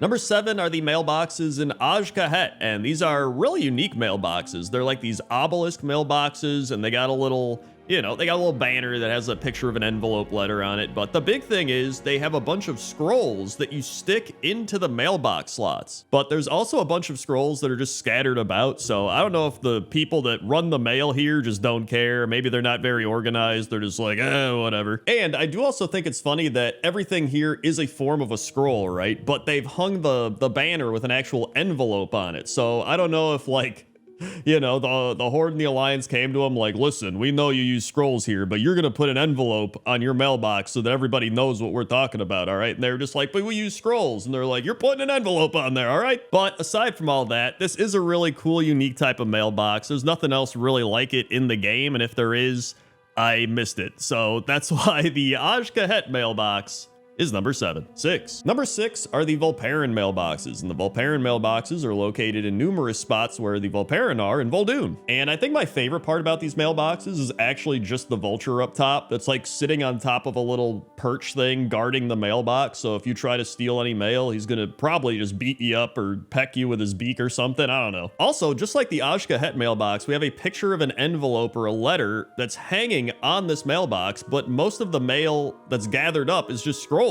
Like, I feel like we should just change the picture of the envelope letter to just be a scroll at this point. But yeah, then we have the actual Volparen mailbox part, which is a Volparen tail that is hanging on a rope that you put these scrolls into, which, now that I think about it, that's kind of weird that the Volparen are using their own tails to put letters into. Like, I didn't think about this at first, but it does feel kind of weird that they're putting mail into tails, which are like a part of them. However, I did just look this up, and apparently there's numerous people being like, why are there Volparen tails hanging on the caravans and stuff like that? Nobody asked about the mailboxes, mainly why is it on the caravan? And it seems like the number one answer is it's a sign of respect for those that they've lost, which I can see that, but then why are we putting mail into them?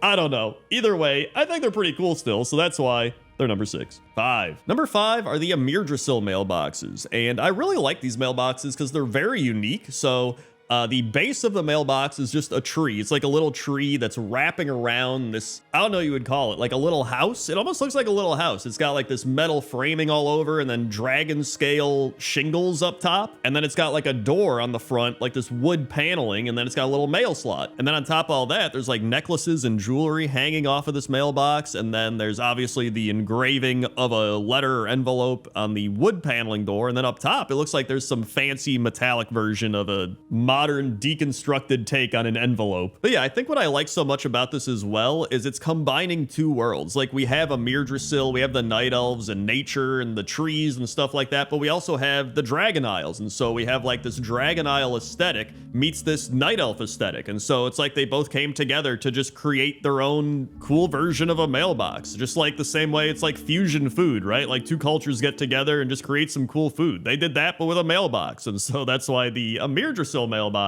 is number 5. 4. Number 4 are the Ardenweld mailboxes, and these are really cool mailboxes because they're shaped like acorns. I think they're supposed to be acorns. That's the vibe that I got, and they're like a little tree that sprouts up, and then they have an acorn top, and they even got like a little acorn hat type of thing where you put the mail into the little slot below the acorn. It's got little handles that are like branches on the side. And then I really love the big leaf on the front of it that has the envelope letter that's like glowing, almost like it's a star or part of the sky or something. I just think that looks really cool. But once again, they're just putting scrolls in the mailbox. Why are we putting the envelope letter on this thing when everybody's just using scrolls, right? Like, just put a scroll instead of an envelope. I'm going to keep hammering this point home because I think it's extremely important. These people are not using envelopes. They are using scrolls. But anyway, scrolls and whatever aside, this is a really cool mailbox. I love the aesthetic. I love the theming of it. It fits Ardenweld perfectly, and I just think it's really neat. So that's why the Ardenweld mailbox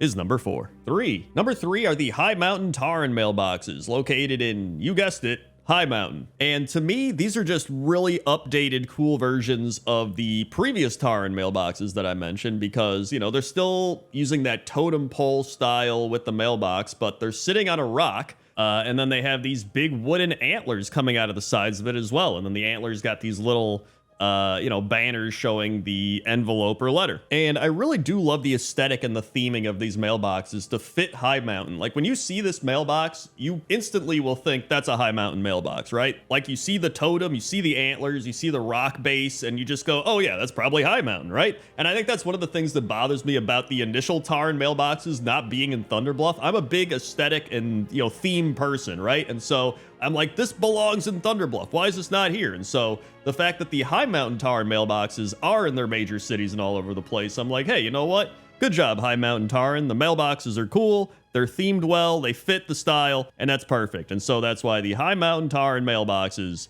are number 3. Number 2 are the Tuskar and Niffin mailboxes. And these mailboxes are just very simplistic. They are a bag of mail that is strapped to either a tusk for the Tuskar or a big rock with a stick sticking out of it for the Niffin. And I do believe the Tuskar did this first. You can see here that back in Wrath of the Lich King, they had this mailbox. It's been updated in Dragonflight, but it's, similar concept. There's the big tusk. It's got the bag strapped to it. And they're like, hey, if you got mail, just put it in the bag, right? Undo the rope, put it in the bag, you're good to go. And I think what's so cool about that is I like to imagine the Niffin met the Tuskar and they were like, dude, this is a fantastic way to do your mail. We need to do this. And then they just went and got like bags. Maybe they asked the Tuskar where they got their bags. They just like strapped it to rocks and sticks and stuff like that. And they're like, yeah, this is great. And I really appreciate that. Sometimes the most simplistic of answers are the best answers. And so that's why the Tuskar and the Niffin mailboxes are number 2. And number 1 is the Uldum mailbox. And this is actually a really cool mailbox for a few reasons. First of which, it is the only mailbox in Uldum. And it was actually hot fixed in after the expansion had already launched. People were like, there's no mailboxes in Uldum. I can't get my mail. Where do I get my mail? And then they eventually just hot fixed in this mailbox. So they just like designed up a mailbox that fit the Uldum theme and then put it into the game. Like, there you go. And I actually love it. It's got like little letter slots in there. It's got a little canopy hat and the little mail things off the side. Like, it is a nice mailbox, but I genuinely just love the fact that there were no mailboxes in Uldum. Like, they designed the entire zone and they just forgot to put mailboxes in. And then people were like, where do we get our mail? And they're like, uh-oh. I have no idea. In fact, I found an old MMO champion thread that was like, is there a mailbox in Uldum? And everyone was like, no, there isn't one here. And then eventually someone's like, hey, it looks like they added one in. So that is actually what happened. It's kind of crazy. And it's the type of thing I love for Pointless Top 10. And that's why it's number 1. Number 10 are the mechanical farmhands, which are harvest golems located at the Amber Waves in the Stormsong Valley. And I think these are really cool harvest golems. They're kind of an updated version of the harvest golem that got put in there in Battle for Azeroth. But the reason that I have them at number 10 is because I came here being like, dude, Stormsong Valley is going to have some scarecrows, right? Like, I was looking around, there's so much farmland here. I was like, there's bound to be some scarecrows. And there was literally 0 scarecrows. I was blown away. I was like, dude, are you kidding me? Like, out of all the zones where there could be scarecrows, you would think you'd find at least one here, right? Like, there's plenty of birds flying around. We're near the ocean. Actually, I guess I see more butterflies, but there's probably birds. I actually don't know if there's crows near the ocean, but there's like other birds near the ocean, right? They'd probably try eating the crops. In fact, according to Google, it says that crows are often in open areas like fields, open woodlands, farms, pastures, and shores. So yeah, they would be near here. So yeah, the harvest golems are cool. I like their new models. Well, they're not even really new. They're kind of the old new models, but there should be at least a couple scarecrows here. And so that's why I had to put them at number 10. Number 9 is a scarecrow located in Fallhaven in Drustvar. And I put this on the list not because I wanted to show off this old classic looking scarecrow, which they are on the list, don't worry, but they have a bunch of wicker men located around here. And so in my mind, I was like, dude, why didn't they just use these big wicker men statues as scarecrows? Well, I guess that would be a little overkill, but you can make like tinier versions of it, right? But I also wanted to use this opportunity to show off these cool big wicker men because they're kind of like scarecrows, you know what I mean? But it's got like a moving head, almost like when you go to a restaurant and you see like a moving head of like a moose or something. I don't know, but it's got antlers. There's actually some birds flying around it. Maybe that's why you don't put this out there. Maybe the birds would actually be attracted to the weird wicker man thing. And you know, nothing against the scarecrow. You know, he's doing his job. He looks cool, but I'm just saying they had some better options. They could have went with those, but that's why I had to put him at number 9. 8. Number 8 is Ichabod, and Ichabod is a baby harvest golem that was obtainable for viewers who gifted at least 2 Twitch subscriptions to creators from November of 2022 to December of 2022, which you better have gifted those to me, all right? But I like Ichabod. You know, he's a little baby harvest golem. He's got a little pumpkin on his head, which I think is fun. According to the pet journal, he was tinkered with by the gnomes, which have made him far less likely to attack your knees, which is pretty funny. And so, listen, there's not that many scarecrows and harvest golems in World of Warcraft, so I was like, Ichabod's gonna make this list, all right? He's one of the most unique harvest golems in the game because he was the first baby version of a harvest golem added to the game, and I was like, you know what? I like him. Fun little guy. I gotta put him on the list, and so that's why Ichabod is number 8. 7. Number 7 are the scarecrows located at Beladar's Bounty in Hallowfall. And the reason I like this scarecrow is it's an updated version of the classic scarecrow. It's kind of got that same feel to it. They gave it a different hat, but it's very much a redone version of the old classic scarecrow. In fact, I thought this would be a great time to talk about scarecrow history. So, according to Wikipedia, a scarecrow is a decoy or mannequin that is often in the shape of a human. Humanoid scarecrows are usually dressed in old clothes and placed in open fields to discourage birds from disturbing and feeding on recently cast seed and growing crops. Machinery such as windmills have been employed as scarecrows, but the effectiveness lessens as animals become familiar with structures. And apparently there's much better methods now than using scarecrows, such as aluminized pet films that you tie onto the plants to produce shimmers from the sun, or some people use inflatable tube men. So that's right, those big tube men you see at car dealers are literally being used as scarecrows, so that's kind of weird, but I guess it makes sense. But either way, that's why the Beladar's Bounty scarecrows are number 7. 6. Number 6 is the Haywire Golem located in Drustvar. And the Haywire Golem is a part of a world quest where you have to kill the Haywire Golem, and that's it, because if you couldn't tell, it's gone haywire, right? It's actually killed some of the farmers here, at least that's what you can piece together. They don't really give you any lore or reason. They're not like, the farmers got killed by the Haywire Golem. They're just like, go kill it. Something's going wrong over there. Like, they genuinely don't tell you anything about it, but I guess you can piece it all together from just looking around and being like, damn, this golem's gone haywire. I also just really like the aesthetic of this area. You have like the farmland, but you also have the mountains in the background and the barren trees, and just, I don't know, I just think it's a really cool area, aside from, you know, the hanging bodies. But if you look past that, it's a really nice place. And, you know, the harvest golem going haywire and killing everybody. But either way, that's why the Haywire Golem is number 6. 5. Number 5 are the scarecrows located in the Valley of the Four Winds in the Mists of Pandaria. And this is definitely one of the more unique scarecrows in World of Warcraft. You can obviously tell it's from Mists of Pandaria. It has the sedge hat, I believe is what it's called. It's got some bamboo arms. It's got, the body is made out of, I think, like a bag you would store vegetables or whatever produce in. And one of the scarecrows even has a kite attached to it. It looks like there's I almost said dragon. That's definitely not a dragon. That's a crane.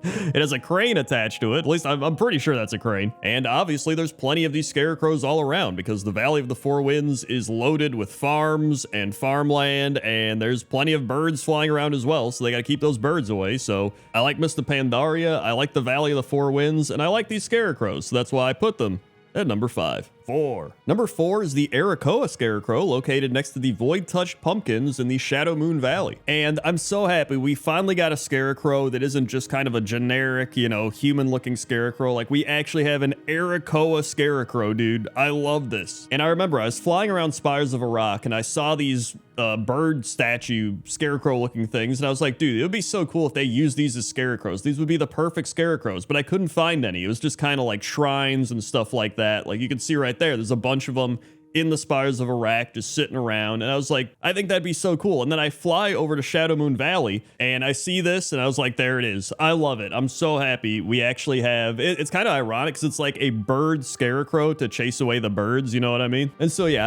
I really love the scarecrow, and I knew I wanted to put it higher up on the list because of all the things I just mentioned, and so I did, and that's why it's number 4. 3. Number 3 is the scarecrow located in Val'sharah, and it's actually just kind of a normal scarecrow, kind of like the one we saw back in Drustvar, but he's wearing a top hat and a suit. And this is a scarecrow that you can actually find in Gilneas. You can also find it in New Arathi Highlands. But I chose Val'sharah because unlike many of the other scarecrows we've seen, this scarecrow is actually actively doing its job. Although I don't know how well he's doing his job, because with all these birds flying around, there are some that are just like chilling in the fields, like chilling by the scarecrow. Like maybe they don't really care about scarecrows, but you know what? At least he's giving it an attempt. And so that's kind of why I put this guy so high up on the list at number 3, because not only is he a scarecrow wearing a top hat and a suit, but he's actively doing his job as a scarecrow. There's all these birds flying around, so he's clearly needed there, even if he's not, you know, scaring them away, but he's trying to, and it's a very scarecrow type of scene with the dark clouds and all the corn, and I think it's really fitting for scarecrows, and so that's why I had to put him at number 3. Number 2 is the Foe Reaper 4000 and the Foe Reaper 5000, and both of these are located in Westfall, although one is in the Dead Mines. And so the Foe Reaper 4000 is a rare mob that'll appear randomly every 4 to 6 hours in Westfall, while the 5000 is an elite harvest golem in the Dead Mines, and it is an upgraded model of the Foe Reaper 4000. And I thought this would be a good spot to actually talk about harvest golems in general, because nobody really knows the origin of harvest golems. Some people theorize that the goblins created them, but a lot of people speculate that the Defias Brotherhood had harvest golems built to scare off local inhabitants of Westfall so that they could run their smuggling operations. And then later on, the Alliance just started to use them for their own, like we saw in Stormsong Valley, or they're also in Borean Tundra, Drustvar, pretty much a whole bunch of Alliance farms. And so yeah, the harvest golems are really cool. They resemble scarecrows, although much deadlier than actual scarecrows, especially the Foe Reapers, and that's why I put them at number 2.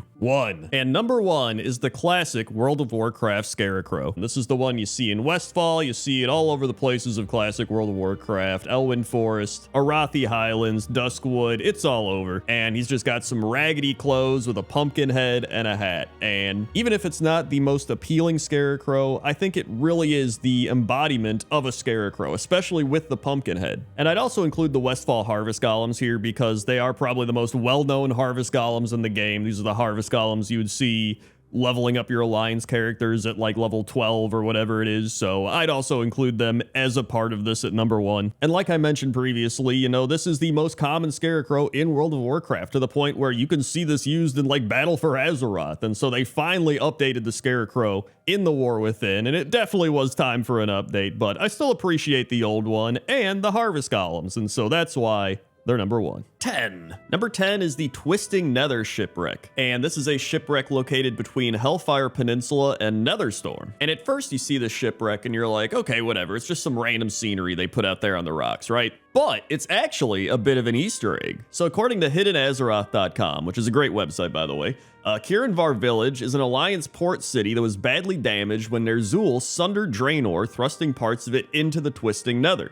With the sudden loss of the planet surrounding the Outlands, the ocean dropped away along with anything that was in them. Plants, sea life, and ships all fell into oblivion as the Outlands were broken away. And so this ship was clearly docked at Kirinvar Village, and when the water rushed away from the boat, it began to drop into the void. But the boat was actually saved by crashing into a section of the rock that had traveled with the rest of Outland, which would explain the dropped anchor and the gaping hole in the side of the boat. And so you might think like, wow, the people on the ship didn't go crashing into the void. Good for them. But then you realize that if they're on this boat, they're just stuck on an island, essentially, just looking out into the void. And then you're just stranded there until you die.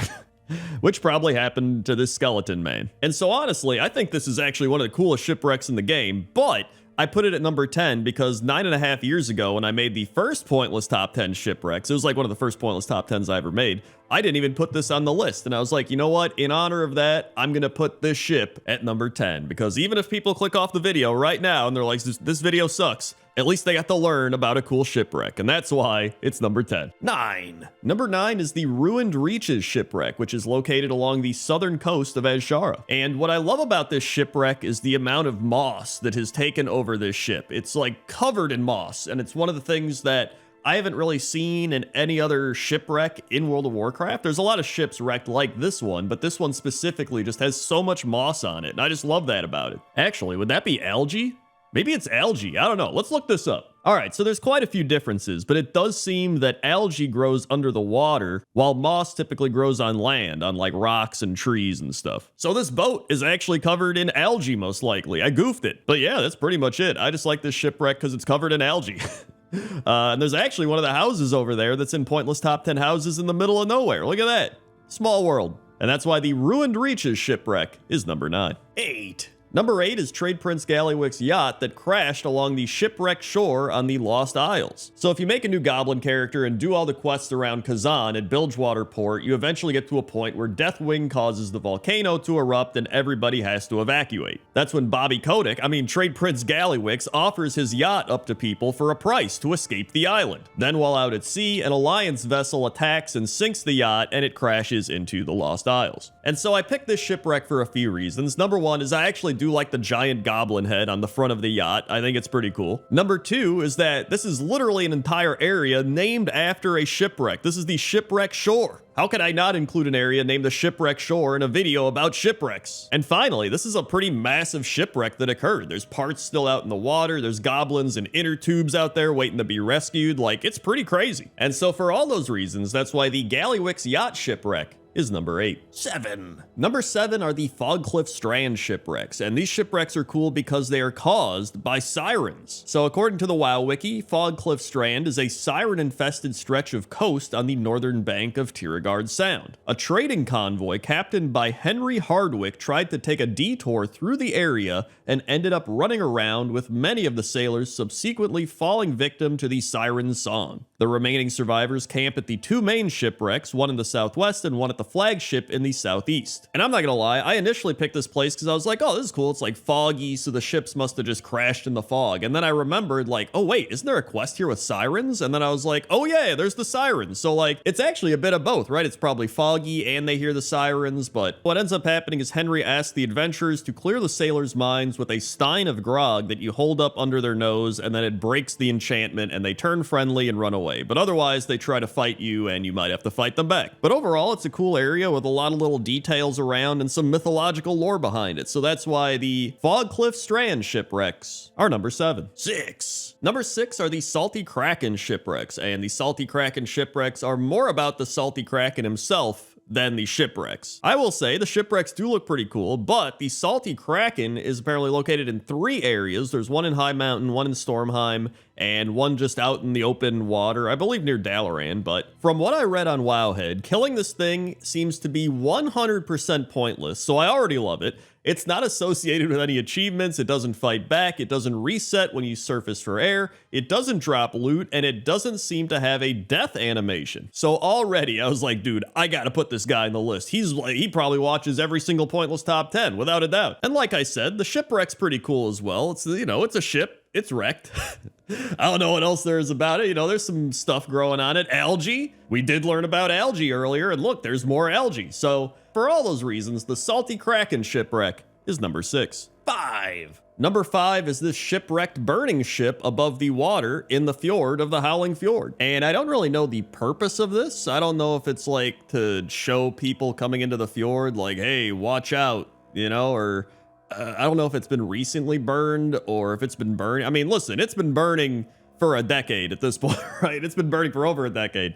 But I don't know. I really don't know the lore behind this. I tried to look into it and I couldn't find anything, but I think it just looks cool. And it may be one of those things where they put it up there to scare people away. Like maybe you're sailing in and then you're like, what is that? And you're like, oh God, it's a burning ship. Ah! And then you turn around, like maybe it's that type of thing. Although I don't know how they keep it burning for so long. Although maybe it's magic. We are in a game that has magic in it, so it could be that. And that's really it. It's just an aesthetically pleasing ship hanging above the fjord. Although I don't know if it'd work on me. I'd be like, dude, that ship looks sick.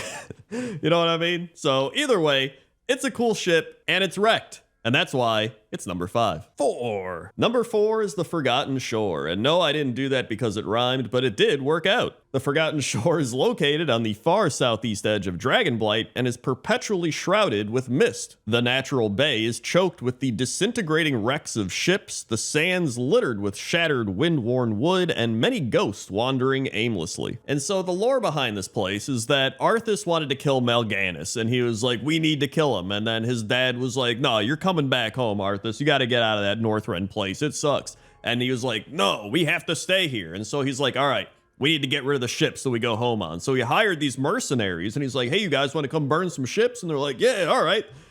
So he paid them money to go burn the ships, and then all of his men who are out in Northrend came back to the ships. They're like, hey, where's our ships? And then Arthas is like, yo, these mercenary guys that are definitely weren't hired by me, burn the ships down, get them. And then they're like, all right, and the mercenaries are just like, what the shit? And then they die. And that's pretty much an extremely accurate reinterpretation of what happened. So that's why these shipwrecks are so cursed, and that's why they're number 4. 3. Number 3 is the Hemet Nessingwary shipwreck located in the Sholazar Basin, and pretty much this is where the Nessingwary camp is located after his ship crashed through the river's entrance from the North Sea. And I love how you can still see part of the ship is just stuck in that river entrance while the other part is used as their base camp. There's also some ship planks and boards scattered around the river, although I don't know if these are from that ship because these actually look different from the color of the planks on the ship, or maybe it's just they did it and they didn't expect somebody to really analyze the minute details of this shipwreck. And this is another thing that I never really thought about that much. I'm always just like, oh yeah, Hemet Nessingwary's in Sholazar Basin, whatever. But I never really thought about the process of him getting here, right? Like they're just cruising along in the sea,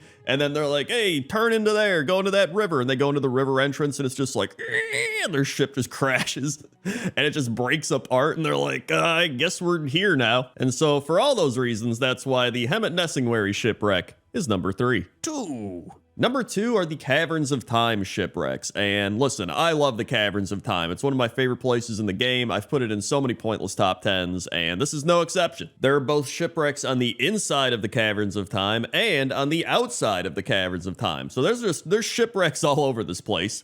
And what always blows my mind is how little people actually know about the Caverns of Time. I always try to look into the lore stuff, and it's just like, yeah, it's just crazy thing that's there. It's like, what? But you know, there's buildings all over, there's towers, there's houses, like there's everything all over this place. But there are a lot of ships that have been wrecked. I don't know if they were already wrecked and then they just showed up at the Caverns of Time, or if they crashed into the Caverns of Time and now they're just there. I have no idea. This one ship I don't even think I've ever seen before in the game. Or maybe it is an actual ship we've seen, but it just has all these roots and stuff growing onto it and it's just been here forever. I have no idea. And that's what I love about it. And that's why these shipwrecks are number 2. 1. And number 1 are the Spears of Azshara located in Nazjatar. And according to the WoW Wiki, the shipwrecks of the Hungry River Beast and Old Blanchie are located here. When Queen Azshara opened the seas using the Tidestone of Galganeth, a great number of Horde and Alliance ships wrecked in its reefs. And in the original concept map of Nazjatar, the basin was known as the Ship Graveyard. And I really just love how this area looks. I mean, there's this red mystical mist kind of radiating from everything. There's these big wave water walls. And then there's just a wide variety of shipwrecks. Like, this is the biggest variety of shipwrecks I think I've seen in World of Warcraft. So how could I not put this at number 1? I never thought I'd put something from Nazjatar at number 1 on one of these lists, but here we are. That's why the Nazjatar Spears of Azshara shipwrecks are number 1. 10. Number 10 is the Star Lake Amphitheater in Ardenweld, where the Night Fae put on stage shows for other Fae and the Winter Queen, who has, as you might imagine, a throne that she can sit on and watch the plays from above. And I really love this throne. It's got a cool backrest that's in the shape of leaves, or I guess they actually are leaves, but then you have the branches kind of intertwining on the backrest and then going up to the top of the leaves. Then you've got the armrests, which are just more branches, and you've got some cool art on the actual part of the throne you sit on, although the part you sit on does kind of look like a sewer plate or a manhole cover, whatever it's called. Like, that's all I can think of just seeing that is like,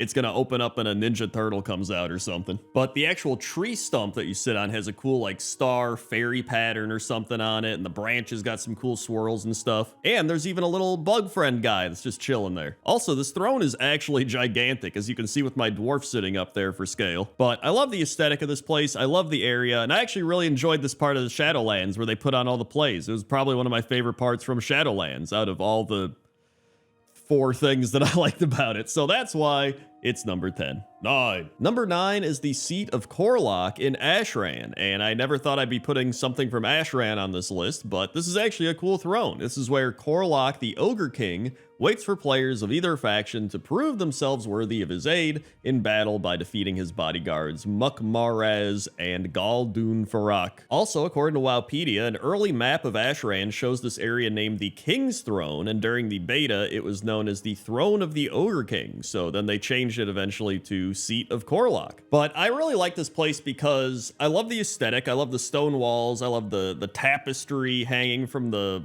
big wooden sticks. I love the stairs that are all made out of stone, and there's like big rocks everywhere. And then the actual throne itself, where it feels like it blends in with the environment almost, and it has these big torches on both sides, as well as numerous other torches that are leading up the path to the throne. But yeah, this is one of those places I think people have forgotten about, and it's fun to just go back and be like, wow, you know, I never got to appreciate this when I was here because I was too busy playing Ashran and hating it. And that's why it's number 9. 8. Number 8 is this moose throne located at the Verdant Landing in the Emerald Dream. And some people might not consider this a very cool throne because it's not that big. It's like at the head of the table. Even I was like, would this technically be a throne? But I'm like, you know what? I think it would be a throne because I looked up the definition of throne and it said the chair or seat occupied by a sovereign, bishop, or other exalted personage on ceremonial occasions, usually raised on a dais, a platform, and covered with a canopy. And so to me, this throne actually fit that, right? It's a chair or seat that would be occupied by like the head of the table who's sitting there on some sort of ceremonial occasion, which is why they're all surrounding the table, right? It made sense to me, but I think this throne looks really cool. It's got like the big moose antlers as the backing, and everybody else at the table just has these small little intertwined branch backings. So this might not be the craziest throne, but I thought it was cool, and I thought it was a great way to kind of talk about the definition of a throne. So that's why it's number 8. 7. Number 7 is Thorim's throne, located on the Temple of Storms in the Storm Peaks. And everybody's going to remember Thorim's throne for the classic In the Mountains, right? Like that's why people remember this place, but it is a cool throne. It's got some old kind of Titan designs to it. The area is pretty cool with all the pillars. You got these floating Titan balls going around, and you just have Thorim there just sitting there like, I just wish something would happen. Which, to be fair, he's like the most realistic person on a throne out of all the people we're going to see. Because most people, they're sitting there like, yes, I'm waiting for some sort of important thing to do. And this guy's just like, yeah, I'm bored. Like, I love that. He's just like sitting up here in the middle of nowhere looking out like, man, I wish something would just happen, you know?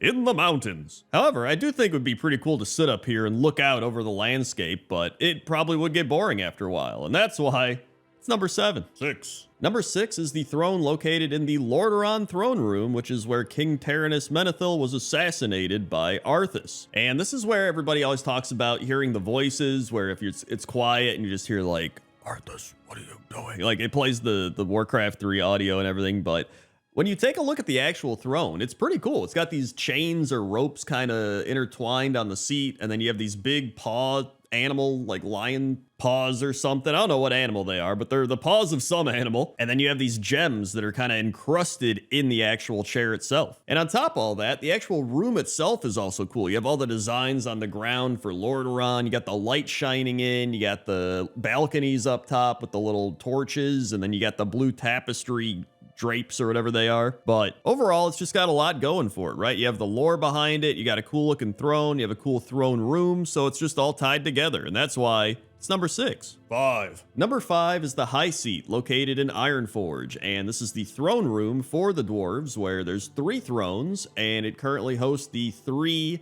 clans of the dwarves. So you have Moira Tharzan, Muradin Bronzebeard, and Falstad Wildhammer, and they make up what is called the Council of 3 Hammers. And I'm not gonna lie, when I heard the High Seat, it made me think of a high chair, and it made me think of babies. So I'm like, are these dwarves just sitting in big baby chairs? Maybe, but they actually look pretty cool. You have the big iron banners in the back with the mountain logo and the hammer on them. And then you have the griffin armrests on all the thrones that are pouring lava out of their beaks into the little lava pools, which I think is my favorite part. That's what really sold me on these thrones. It's also cool to just come here and watch all 3 of the dwarven leaders just interact with each other and whoever comes into the throne room for various quests and stuff. It's pretty neat. So that's why the High Seat is number 5. 4. Number 4 is the Golden Throne, and the Golden Throne of Dazar Alor was the throne room of King Rastakhan and is now Queen Talanji's throne. It is the highest point of the city, located right above the Great Seal, and the ruler's closest bodyguards and the Zankuli Council are stationed here. And the Golden Throne has some of my favorite architecture in the game. Like, it's got some cool snake backdrops. It's got some big torches on the side with little snake head or gator dinosaur heads. I don't know what they are. Some sort of dinosaur snakehead thing. But what really sells it for me is the sun backdrop. You got this big sun that's either rising or setting, I don't know which one, and then you have the two big pillars of fire on both sides that kind of give it that, you know, sun aesthetic, like it's very bright. And then you have the rays kind of behind the sun as well, like the sun rays on the back wall. You kind of see that. And then there's some light touches like the little plants hanging from the ceiling and then the gold plated floors and all that. It's really cool. It's definitely one of the more extravagant thrones in the game. And that's why it's number 4. 3. Number 3 is Therazane's throne. And I remember flying over this throne, scouting for pointless top 10 stuff. And I was like, whoa, this is a throne? Like, I'd forgotten all about this one. And it's just filled with crystals as the back of the chair. Like, you can just sit down and you sit against crystals, which seems like it would not be that comfortable, but I feel like it doesn't really matter for Therazane or any of the other people here that are made out of rocks and earth stuff. So I'm like, they probably don't even feel it. And then the armrests are just these big pillars with a floating crystal in it. It seems like it would be a pretty inconvenient armrest, but it's a cool looking armrest. And this might be one of the biggest thrones in the game. As you can see here by me sitting on it, it is gigantic. Like, this throne is massive. In fact, I think you could fit an entire raid team up here. But according to Wowpedia, the throne is filled with the most polished and reflective crystals in all of Deep Home, to which they continue to collect in exchange for gold they often pay to those able to collect. But this throne is so unique. I think it's really cool. It's giant. It's very vibrant and bright, and I like it a lot. So that's why it's number 3. 2. Number 2 is the throne located in the Hunter's Hall in Frostfire Ridge in Gromgar, and it is here where the Iron Wolf leads the Thunderlord clan. And if you don't know who the Thunderlord clan is, it is the clan of orcs living in Frostfire that are known for their hunters, especially hunting down Rylax and other beasts such as Gron and Magnaron. But this may be one of the most underrated thrones. Like, when I saw this throne, I was like, this is gonna be like top 5, maybe even top 3. And I ended up putting it at 2 because I think it looks so cool. You have this big skull with the sword throne sitting right underneath of it. You got these big bones and chains kind of holding it up and framing it. Then you have the little rickety boards leading up to the throne. And I think the funniest part is if you look at the little seat cushion of all this stuff, it's just like a little feather leaf thing so you don't hurt your butt when you're sitting on it. I think it's funny how there's like all this tough stuff like bone and metal and fire, and it's like, oh, you need your little seat cushion. But I really just love the aesthetic and how cool this throne looks in this area, and so that's why it's number 2. 1. And number 1 is the Frozen Throne, and I contemplated putting this at like number 2 and playing around because I was like, everybody's gonna guess that the Frozen Throne is number 1, but I was like, you know what,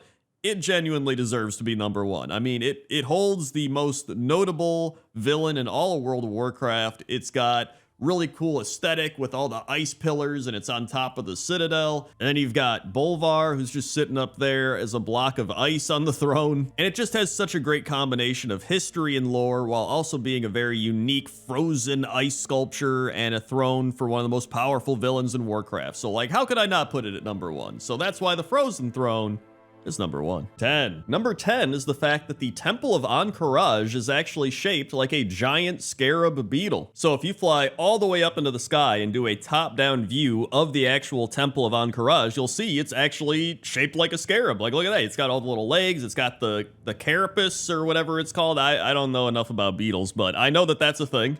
And I genuinely never even knew this. Like, I think it's just always been like this, and it's crazy because you go there all the time, right? It's almost one of those things where you never look up at the ceiling. Well, you never really fly all the way up and look directly down at the Temple of Ahn'Qiraj, right? And I mean, they designed this in vanilla WoW, where nobody could go all the way up and fly around and see stuff like that. So I mean, maybe you could see it on the mini-map. I saw some people say they saw it on the mini-map, or maybe you could just kind of piece it together. Like, this place kind of looks like a scarab, but I think it's really cool they designed it like that, because they could have just thrown it together back then and been like, whatever, nobody's going to look at it from the outside anyway, but they did, and it's pretty neat, especially all these years later, so that's why it's number 10. 9. Number 9 is an interesting one because I always remember questing around the furbolgs or the furblogs. I used to call them furblogs, but that's not what they're called.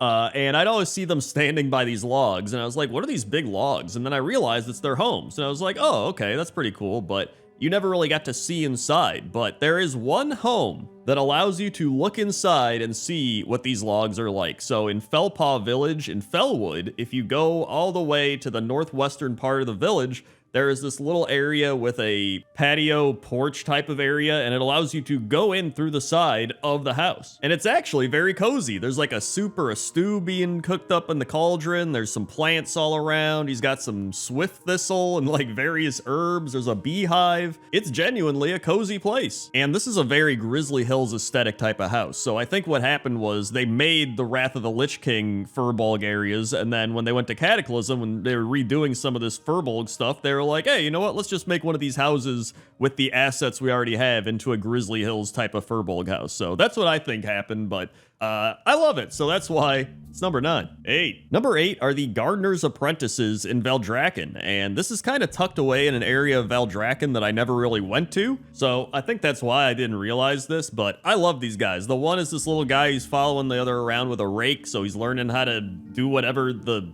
other guys do it. I don't know if that's how you rake around here, but he's just like swinging that thing and hitting stuff. All right. But my favorite is this little guy with the watering can, and he just keeps watering this plant, which I think he's giving it a little too much water, but who knows? I'm not a gardener apprentice. What do I know? But if you click on him, he will actually turn towards you and start watering you and give you the watering buff, which gives you a 15% increase to your mana regen and fire resist, which I love that. It's just a little type of role play element they added in.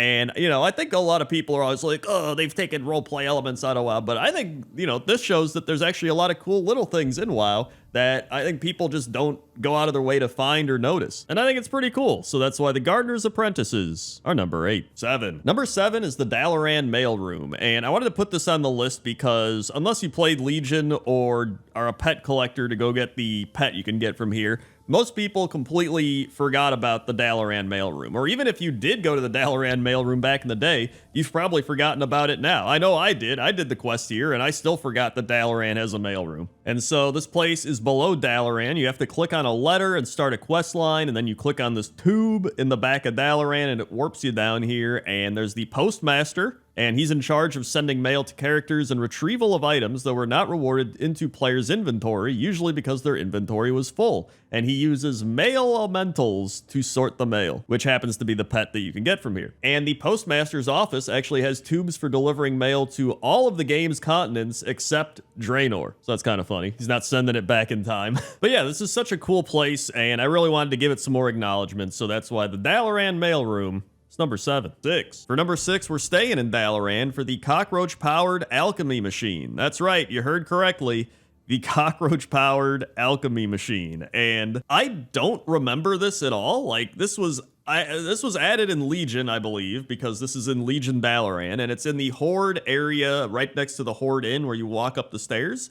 And I don't think I've seen this anywhere else. Maybe there's some little areas where it's at, but I do not remember ever seeing this machine that is like how they have a mouse running a wheel to power something. I think the cockroach is just powering this tube spinner thing, and I'm just like, I don't know how he's doing it. He's not running. So like, how are they getting the energy from this cockroach? Like, I genuinely don't know, and I don't know if I want to know. And it's kind of weirding me out.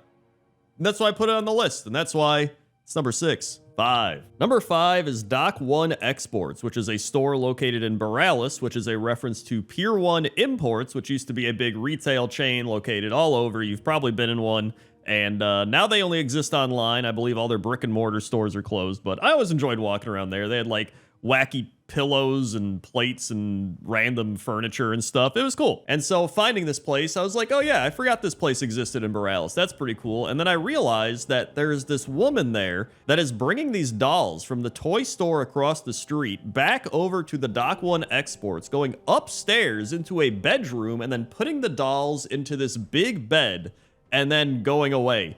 And I don't know why. I don't know why this is happening. I don't know if this is a reference to something, but I genuinely couldn't find anything, and I'm just curious as to what this means. What is happening? Is this some weird, like, creepy horror movie thing? Like, I don't know, but I didn't even know this was a thing up until now. And so because of that, I had to put it on this list, and that's why it's number 5. 4. Number 4 is the Laval Rock Isle, and Laval Rock Isle is a small island in the Fatigue Zone off the southern coast of the Azure Span, and it's a very rocky landscape littered with dead plant life, piles of bones, and crabs. crabs specifically wearing dragon skulls and dragon vertebrae on their backs. And I believe their leader is Crustostio, who is located in one of the caves on the island and has blood on his claws and is wearing a big dragon skull. And for any hunters that want to tame one of these crabs, to have a crazy dragon skull crab, it will get rid of the skull, so you'll just have a normal crab, so you can't do that. And I don't know, that's it. I mean, I looked all around the internet, I couldn't find anything about what this place means or why it's here or if it's a reference to something. So if you know, post it in the comments section below, because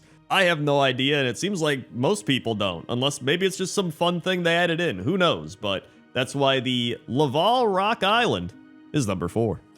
Number 3 is the upper part of the Undercity, where there used to be nothing here and it was just inaccessible, and now there is one thing here, and it's this big banquet going on between a bunch of various undead party goers, I guess you could call them. And they've got some really interesting looking green sewer cake, they've got wine, and that's pretty much it. They're just all standing around having a good time, partying in the Undercity. Never expected to see that, but this is all apparently part of a rogue quest, the Hiding in Plain Sight quest, which I've actually covered for a few other pointless top 10s that kind of tied into it, but Mistress Matilda is the apparent Forsaken located at the Rogue's Quarter, and she's organizing a party in the Undercity, but in truth, she is a homunculus created by the Burning Legion to infiltrate their enemies, and if you don't know what that is, it is a type of undead construct so lifelike so as to be undetectable even by undead hunting experts such as Lillian Voss. And so yeah, it's just a big Forsaken party hidden away in the upper parts of the Undercity, which I think is pretty awesome, and that's why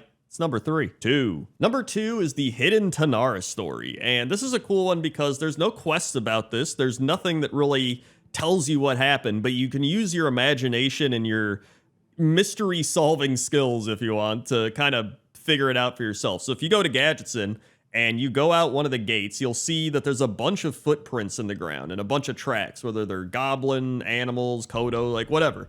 And you can follow these, and they start out with like a bunch of them, like this big expedition, and slow enough, they start to dwindle. They start to just slow down. There's bones that start to appear, so clearly people died on this journey. There's supplies that are stuck in the ground, and then you see some smaller tracks. So clearly the party is dwindling, right? And they're just kind of going off on their own paths, and then one of the animals looks like they die.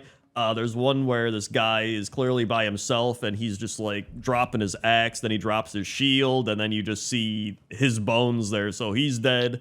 And then you can go down some other paths, and there's one where you see a guy going out, and then he tries to turn around and U-turn his way back to Gadgetson, but dies halfway there, which it's kind of funny because Gadgetson's like 30 seconds away, but I guess, you know, in terms of like the actual story and roleplay scale of the game, this is like a big trek for them, right? And so a lot of people theorize that deeper into Tanaris, there's this big camp, and it's got a bunch of collapsed tents and skeletons. So maybe this was a caravan that was supposed to go out there and bring them supplies and rescue them, and they just couldn't make it. But it's honestly really cool when they put stuff like this in the game, because it leaves it open to interpretation, and I love that about it. So you can go to Tanaris for yourself and kind of scout it out, but it's one of my favorite things from the zone, so that's why it's number 2. And number 1 are the cave painting rocks in Mulgore. And I remember way back in the day questing in Mulgore and seeing these rocks and being like, well, those are pretty cool, but I never put thought behind it as to how are these things created. Like, we have some buffalo rocks that I don't think there's any buffalo in the game, so I don't know if this is like an ancient Tauren or something, like a Tauren before they became a Tauren. They used to walk on all fours, and then they're like, wow, we started walking with 2 feet with magic or something. Like, I don't know the origin of Tauren, but maybe. And then there's another weird one. Looks like there's horseshoes and a weird llama horse thing. I don't know what that is either. It's just, it's a really weird thing to find in the game, and it's just been around forever, so I'm curious to what everybody else's interpretations are of these rocks. And so while there might be some other stuff on this list that you think should be number 1 in comparison, for me it's just the nostalgic value of these rocks. I always love Mulgore, and then just the mystery behind these too. Like, what are these cave paintings? Are these like old Tauren thing? Like, I don't know. It's just, it's really cool, and I've always wondered, so that's why the Mulgore rocks are number 1. Number 10 are the Roaster Rats, and the Roaster Rats are located in the Legion Dalaran sewers. And these Roaster Rats are being used to make some, all natural coffee, if you will. So you can see here that they are all lined up and they are being milked of sorts, although it's not really milking. It's like, it looks like they're being shocked and then they're like, you know. There's also one that's just stuck down there. I don't know if anybody's gonna help him out, but he's just trapped down there. I don't even know how he's alive. He should have drowned by now. But yeah, all the other rats around here just running around. Some are like glitching out on top of each other. Some are running into the wall and disappearing. Some are like stacked up on top of each other. Some are just chilling by the cages. Like there's so much going on down here in terms of food safety issues, but I mean, it is the Dalaran sewers. I don't know if I'd ever get Dalaran sewer coffee and be like, man, I can't wait to drink this. Like, I'd probably just be skeptical of it, but this is one thing that I think either people forgot about or never even knew existed. So that's why the Dalaran roaster rats are number 10. 9. Number 9 is this large sea monster located underwater off the coast of the Azure Span. And what's so cool about this to me is there is somebody that's like caught on the tooth of this monster. So I don't know if this is a sea monster or a dragon or whatever this might be. Part of me thought it was a dragon at first, but then I was like, maybe it's just a sea monster. I have no idea, but it looks like it tried to bite into somebody and then they got trapped in its tooth or mouth. And then I guess they both died and went into the water. And then they've just been in here for I don't know how long. But I actually do have a pointless top 10 weird things underwater, which is how I came across this in the first place. And so it is possible this is just some random doodad that Blizzard put underwater to add a little spice or character to the underwater exploration, which is usually just a bunch of nothing, right? And trust me, there are many of those because I've seen plenty of repeat stuff underwater when I was exploring. But I don't know, something about this one just really caught my attention. How did he get impaled? Why is this monster down here? Was it above water and then it went below water? Has it always been below water? Like, there's a story here and I don't think we're ever gonna know it. And that's kind of cool. And so that's why it's number 9. 8. Number 8 is this weird-ass goblin machine that I found in Azshara, and it genuinely might be one of the most insane inventions I've ever seen in World of Warcraft. Number 1, there is a chicken that is getting punched, and then eggs are coming out of it. All right, I don't know how that works, but it's just some boxing glove comes out, just pop, just hits the chicken, and then an egg comes out. And then there's like a carrot that gets used up, and then there's I thought it was a mug, but I think it's a salt or pepper shaker, and it's shaking it into the tube. I don't know what this thing is even accomplishing. Like, I don't know what's going on here, but maybe somebody in the comments knows. Like, nothing comes out of this machine, right? And it's just putting an egg and carrot together. Like, what's that even make? Knowing Blizzard, maybe it's some sort of pop culture reference? I don't know, but it's here, it exists. So it's one of the weirdest things I've ever seen, and I didn't really know about it until I randomly stumbled across it. So that's why the carrot egg goblin machine number 8. 7. Number 7 are the hidden ruins of Golvar, and Golvar is a Drust ruin located inside a cave system in northern Drustvar, only accessible through a tunnel entrance, which is hidden behind the Forgotten Lodge. And so this one might be a little more Horde-centric, because there are some Alliance quests here, so I think a lot of Alliance people have come across this place, but as somebody who primarily plays Horde, I was blown away that this existed. It says here that it is full of seemingly inactive Drust revenants, and a small chamber deep inside the ruins served as the ancient headquarters of the Order of Embers, and the Tome of Silver and Ash is hidden here. Knowledge of Golvar and its secret entrance has been passed down through House Waycrest for thousands of years. And so yeah, I kind of stumbled across this while I was randomly looking for stuff for Pointless Top 10, and I mean, this is a great roleplay location. It's a cool spot if you want to come chill here. I doubt many people are doing BFA quests or just running around BFA in general, and I'm just somebody that's a sucker for finding secret caves, so that's why Golvar is number 7. 6. Number 6 is the secret location located at Fizzle and Pozik's speed barge in Thousand Needles. And the only information I could really find on this place is on the WoW wiki, which says that an underwater maintenance room accessed from below the barge, a hangout spot with 3 chairs, can be found. Maui's chair belonging to Explorer Maui, Twin's chair belonging to Prospector Brewer, and finally Aya's chair, seemingly belonging to a goblin, judging by the chair and nearby objects. And so you actually access this room by swimming up into where the anchor comes out. It kind of reminds me of Rusty Bucket Bay from Banjo-Kazooie. And I have no idea how some of this stuff hasn't just floated away. There's like Chinese food, cups, there's calendars, there's just a whole bunch of stuff that you're like, man, how does this stuff just stay where it is underwater? Which I guess might just be part of the magic of World of Warcraft, but then there's also plenty of stuff that does float away in the water. So I have no idea, but it's cool to find this secret underwater room on this boat. So that's why I decided to put it And number 6. 5. Number 5 is a dead time-lost proto-drake that's located up in the mountains of Draenor Nagrand. And this is one of those things that I think I ran into back in actual Draenor when I played it like a decade ago and then forgot it existed entirely, but it's weird that there's this random time-lost proto-drake corpse that never despawns. It's always there. And I guess it's probably an Easter egg to the fact that we traveled back in time in Draenor, right? So they just put it up there as like a, hey, it's time lost, like it got lost in time, right? Going back to Draenor. I guess that's the only thing I could think of, unless there's some other random reason, but I'm pretty sure that's what it is. But the time lost proto drake is a mount that I'm still trying to get. There's been 2 times where I've gotten really close. One, I saw him die like right in front of me. I was like, are you kidding me? And then 2 other times I saw his corpse. So I was like, you gotta be kidding me. I'm sure one day I'll just randomly stumble across it and get the mount and it'll all work out, right? I'm sure it'll happen. It won't, but there's the corpse of this one always here, so that's why the Draenor Time Lost Proto Drake is number 5. 4. Number 4 is actually 2 things, both related to RFD. So this one a lot of people might know, but the actual entrance to RFD is shaped like the head of Agamagon, the boar god. And I was gonna say I should do a top 10 dungeon entrances, but I forgot that I actually did that, but it was like 2 years ago. I guess I could make a part 2. But the actual thing I wanted to put here is this crazy forge/furnace thing that's shaped like a boar. And it looks like he's holding 2 bowls that are steaming. I don't know if that's like an incense or spiritual type of thing.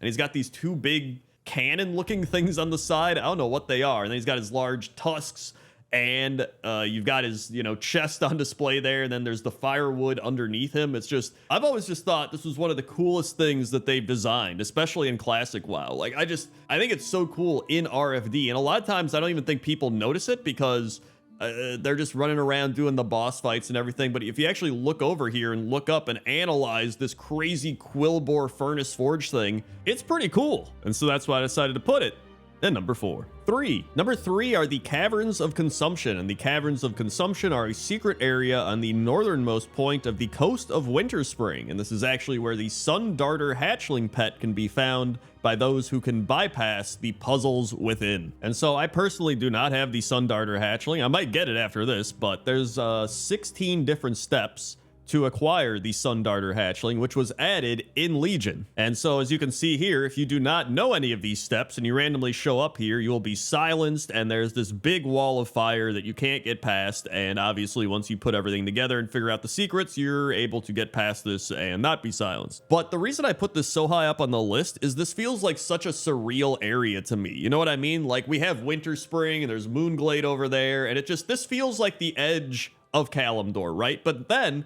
all of a sudden you go past it a little bit and there's all these trees that are green and vibrant, and then you just have this random cave. Like it kind of just throws me off, and I love that. And that's why the Winterspring Caverns of Consumption are number 3. 2. Number 2 is the Duck Cave, and the Duck Cave is an unnamed cave in the upper frostlands of the Azure Span, guarded by a duck.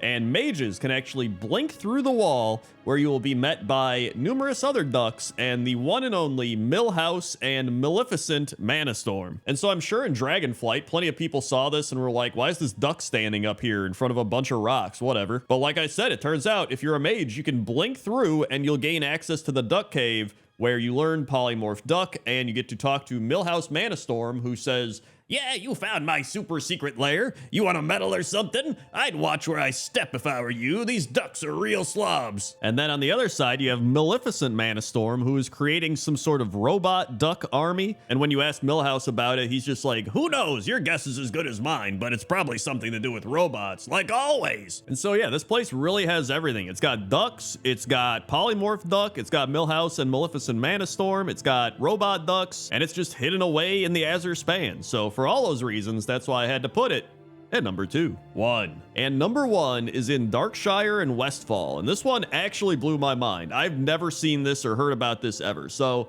in Westfall, if you go outside the town hall in Moonbrook, you will find a sign, and it says Westfall, and there's a skull with a sword in it. And then if you go to Darkshire, you'll see a sign when you're entering Darkshire that just says Darkshire, and you might be like, Crendor, what's so weird about that? Well, these are the only 2 instances that I know of that use the English language in World of Warcraft. Because, I mean, think about it. Anytime you find anything in the game with some sort of lettering or spelling, it's usually in a weird language with weird symbols or runic shapes and all that type of stuff, right? There's never really anything in English. Now, there are things that have English lettering, like there's the license plate that says Pwn. There's like something that says WoW. I think the Elite Taran Chieftain have ETC written on it on their drum, right? But aside from that, like abbreviations, there's no actual English words. And so one theory that I saw is they started designing the game, because these are some old zones, right? And they put that in, and then they decided to stop using the English language in the game, but they never really changed this. So that's probably the most likely theory I read, but either way, it's pretty crazy. And so that's why I decided to put it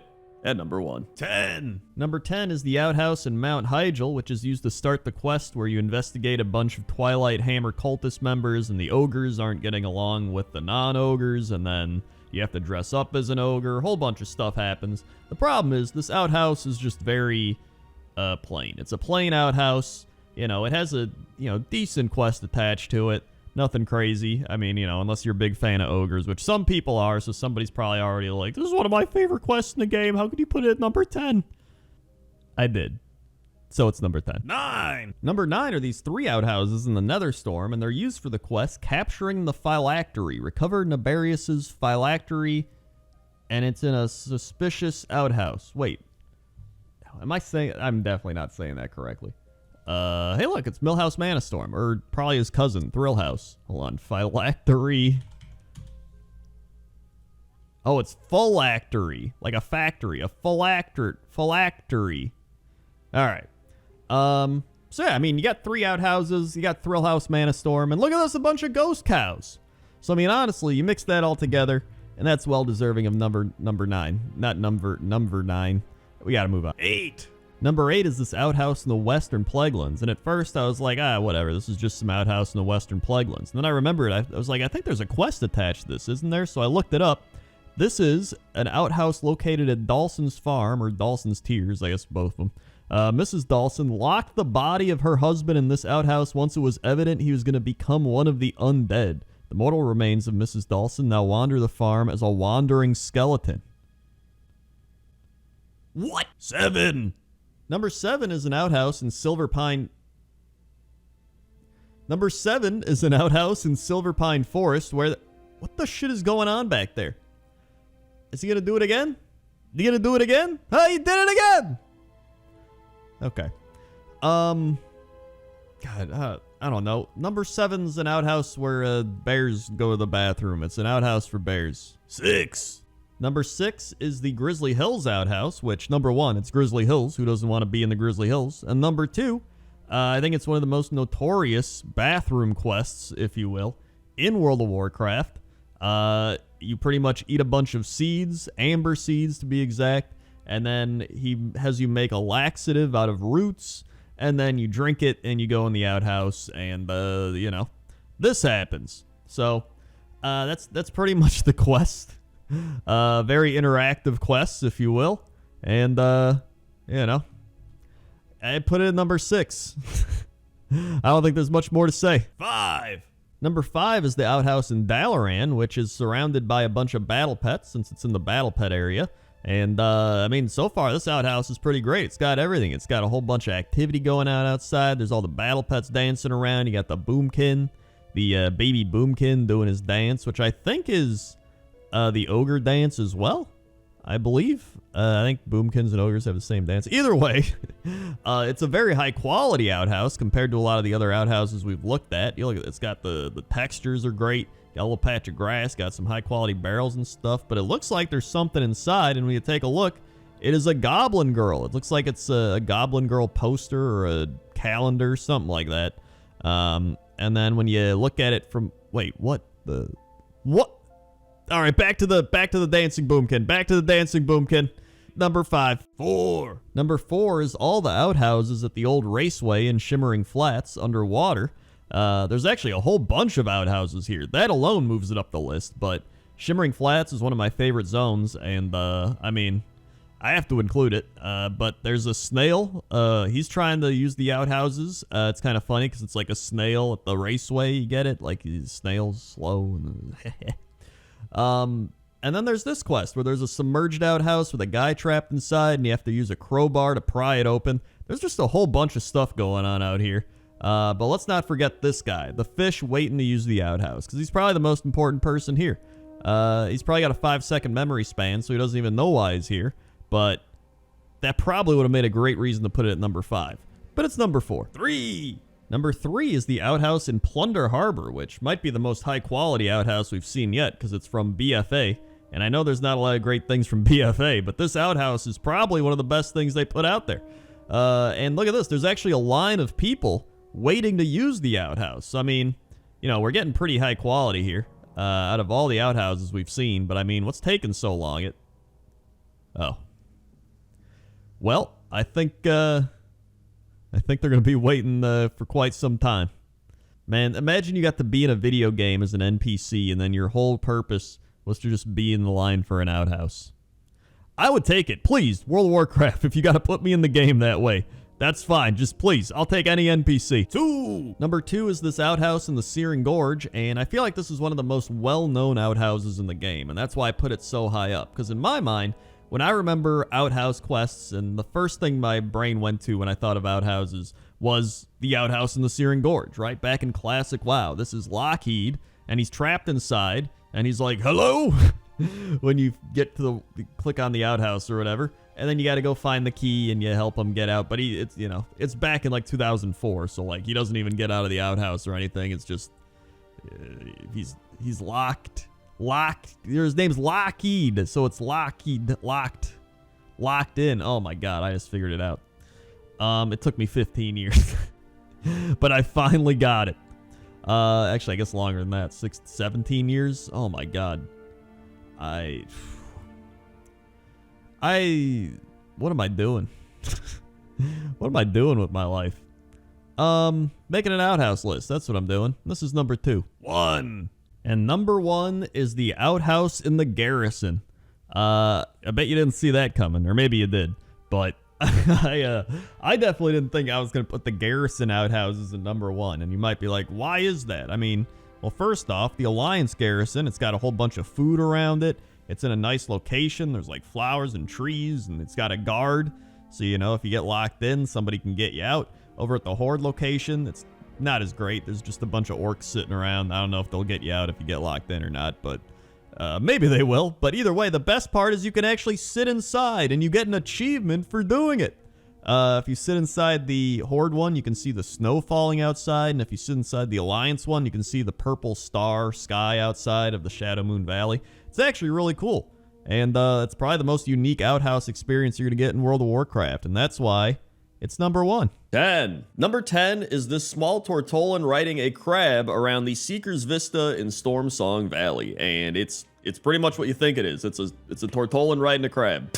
But I always just thought it was kind of odd. I was like, there's really no point to this, is there? He's just kind of chilling, riding around. But that's where you'd be wrong, because the point is he's having fun with his friends. And isn't that why we're all playing World of Warcraft at the end of the day? We're just trying to have fun with our friends. Or maybe he's trying to collect mounts, and this is the only mount he's got, and he's showing it off to all his friends. Like, who knows? But I did think it was an odd thing to see, because normally this type of thing is related to a quest or something going on, but it's really just he's riding a crab around. I was actually going to call this list Weird Things in World of Warcraft, but I realized saying weird things would make it be more creepy, I guess. Like weird and creepy kind of go together, but I think odd is weird enough to be like, oh, it's an odd thing. Like it's just kind of a goofy thing. So that's why Mebo riding around on his trained crab is number 10. 9. Number 9 is this giant pipe located at both the Sunrock Retreat in Stone Talon Mountains and Thunderbluff. And it is the biggest pipe I think I've seen, not in World of Warcraft, but maybe just in general. Like, this thing is gigantic. I don't know what they're smoking out of here. Like, I don't know if it's for show. I don't know if it's for incense. I don't know if it's like how you see the visions of the shaman gods, or like, I don't know what they're doing here, but it is gigantic, and there is some like red smoke coming out of it. It appears that it is functional, so I mean, that's something, but it's got these weird face carvings in it, which are kind of freaky, to be honest. In fact, I wanted to do a pointless top 10 faces in objects. Like, I know there's the Knoll tents, there's like some other ones, but This might make that list because this is just, it looks like a weird pig Tauren man carved into it and like a weird bug thing. I think some of these faces were actually on the totem poles or the windmills and watermills of the crossroads and the barrens. So maybe they just took a giant hit from this pipe and then started carving and that's what came out. Like, I don't know. But either way, it is a little odd. And that's why it's number 9. 8. Number 8 are these turtles on logs in the Onaran Plains in Dragonflight. And there's actually 2 separate logs where the turtles are on, and both of them have exactly 5 turtles lined up on them. And I'm like, why? Like, there's no quest, there's no anything. It's just there's 2 logs with 5 turtles lined up, and that's it. I looked around, I couldn't find anything on it. So if I had to take a wild guess, I would say the art team and the people designing the zones, they might have some like paying tribute to somebody, like maybe their parents really like turtles and they have like 5 kids, so they're like, I'll put 5 turtles on a log to symbolize that, you know, something like that. That's what I would say is the most common answer to what this is, right? But overall, I mean, I think it's still cool. It is a little odd, which is why it's on the list, but I love these types of things in the game. You know, it doesn't have to be everything's related to a quest, and there's, you know, sometimes it's fun little things you find out in the world and you're just like, what is that? That's kind of odd. And that's why it's number 8. 7. Number 7 are a couple of pottery pieces that I found around the game, and one of them is on the Zandalar ships, and it's this weird baby woman. It's a woman that looks like a baby, like a cherub or something, or it's like a baby, but it's got like weird design. I don't know what it is. I genuinely don't know what that picture is, and it's like, it kind of freaks me out because it feels so off from the actual art style of the game that I'm just like... I don't know. And it's like, it's just hugging the bottle, right? Or hugging the jug or whatever. And then there's also in the Dalaran wine shop, this old pot. I think there's a few of these pots around, but it's like a hoplite pot, which were the citizen soldiers of ancient Greek city-states who were primarily armed with spears and shields. And I don't know why a hoplite is on a vase. In Dalaran, like I really don't. But then there's also like some old Roman Greek portrait of a woman soldier as well. I genuinely don't know like who got this art. If this is another like inside joke type of thing, they were just like, hey, you know, let's just put some wacky art on this stuff. Like it's it's so weird and it's very odd, and that's why it's number 7. 6. Number 6 is Key Crack, and Key Crack is located in the northern island of the Naeli Lagoon in south central Krasarong Wilds, and there is a large population of Crocolis that are just fighting and killing each other. But first, the name Key Crack actually may be a reference to the 2 volcanoes, Mauna Kea and Krakatoa. Don't know if I said the first one right, but I think Krakatoa is right. It's just crazy how they're just all standing around fighting each other. There's just a bunch of dead crocolists all over. It's not something you see every day in World of Warcraft. Once you do the quest, it says the Hosen to the south are overfishing these waters. With the fish gone, the crocolists are hungry and desperate, and so they attack. Which does make sense, and it makes it a lot less odd, but it's still... You know, it's odd to come across this and be like what's going on? You know what I mean? And even when you know what's happening, it's still an odd thing to come across. So that's why Key Crack Crocolisks, sounds like a tongue twister, is number 6. 5. Number 5 are these big silver puddles in the Silver Marsh of Deep Home. And I remember flying across this looking at stuff, and I was like, dude, this stuff is so weird. It's like magnetic almost. It's like scooting around. It's just like bloop, bloop, bloop, but it didn't move like liquid. And I was like, wait a second.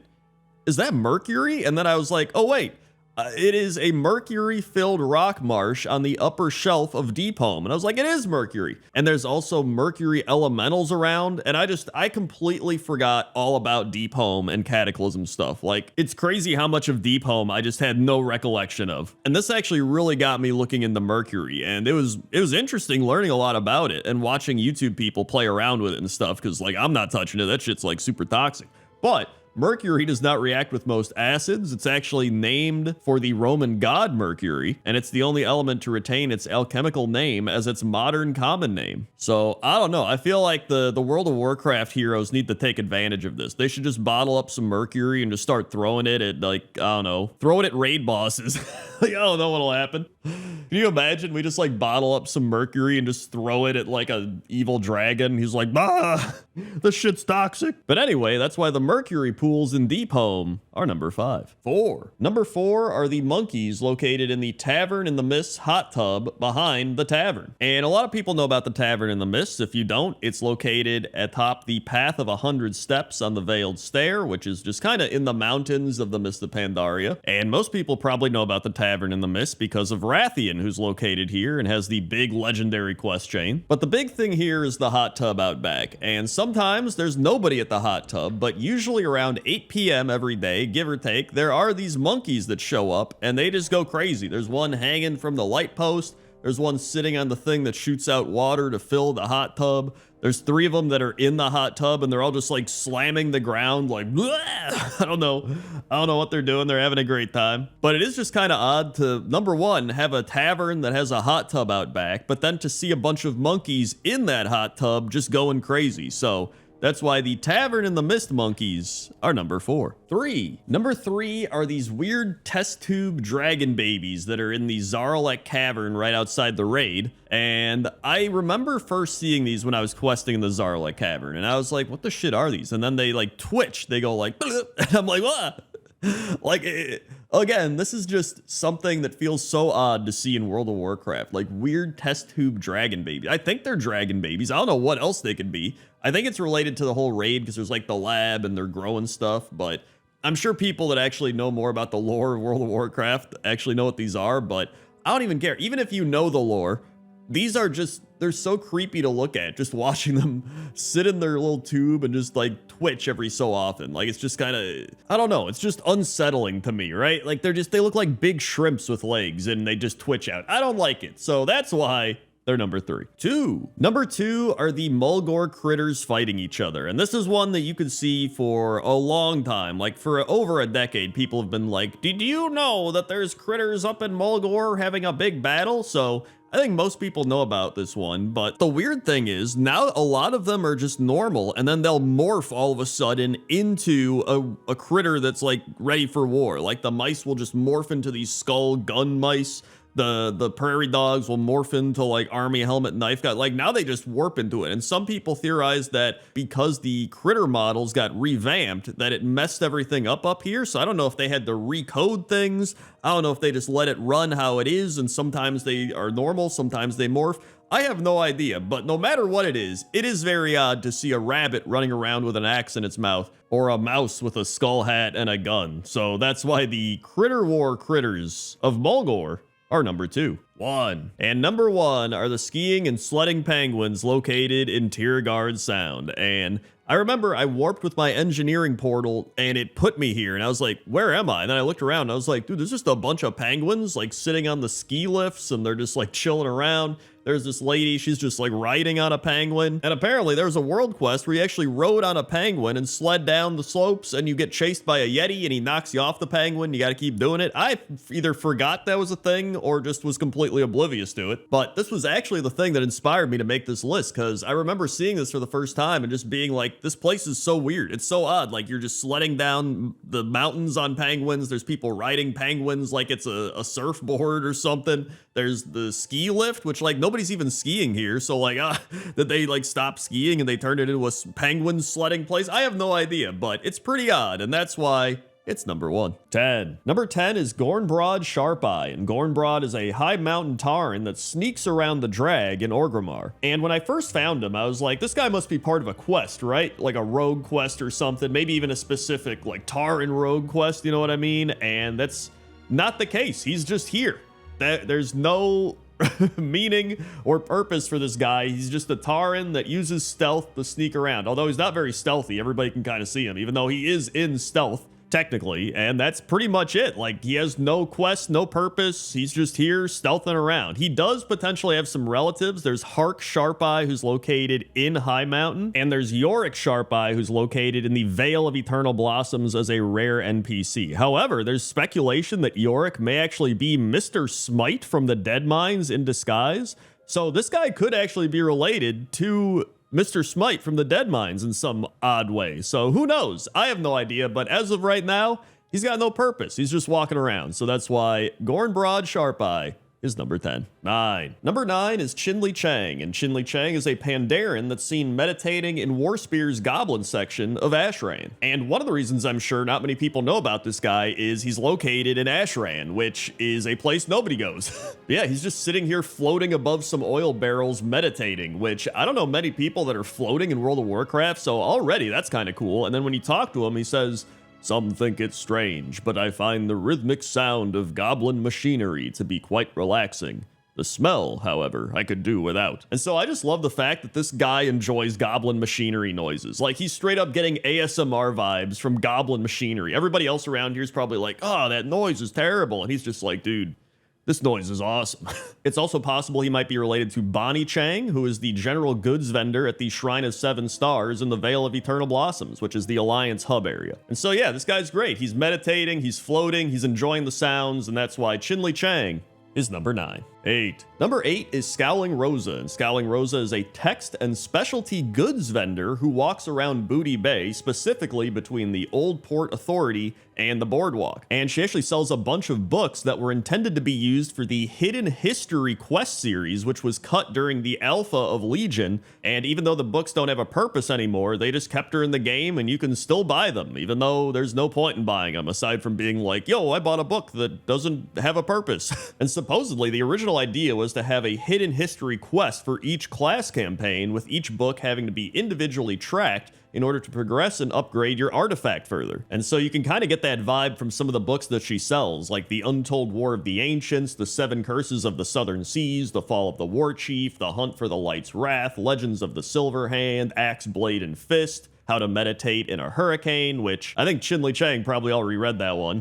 But yeah, Scowling Rosa is just a really cool random NPC, and so that's why she's number 8. 7. Number 7 is Xiao Niao the Nightingale, and I'm pretty sure I said that correctly because I looked it up. And Xiao Niao the Nightingale is a Pandaren that is standing on the roof of Spice Master Jin Zhao's house. And she's just standing up on this roof with some unbelievable balance, and when you talk to her, she says, "Don't you just love watching the birds? I wish I could fly too." So she's clearly up here because she wants to be like the birds, and there's actually birds flying all around here, so it's kind of metaphorical, I guess you can say. And when I looked it up, it appears that Xiao Niao actually means little bird in Chinese. And I thought she was perfect for this list because when I try to find these NPCs, I try to find ones that you might have seen when you were just walking around the game, or maybe you're questing and you look up and you're like, "Oh, that's a random NPC. Maybe I'll have them for a quest later." But no, they don't have any quests. They're just a character that's there to add flavor to the world and the environment. And so oftentimes you just forget about these random characters. But you know what? That's why I created Pointless Top 10, so we can find these random NPCs or random things out in the environment or world that we just never noticed or forgot about. And so that's why Xiao Niao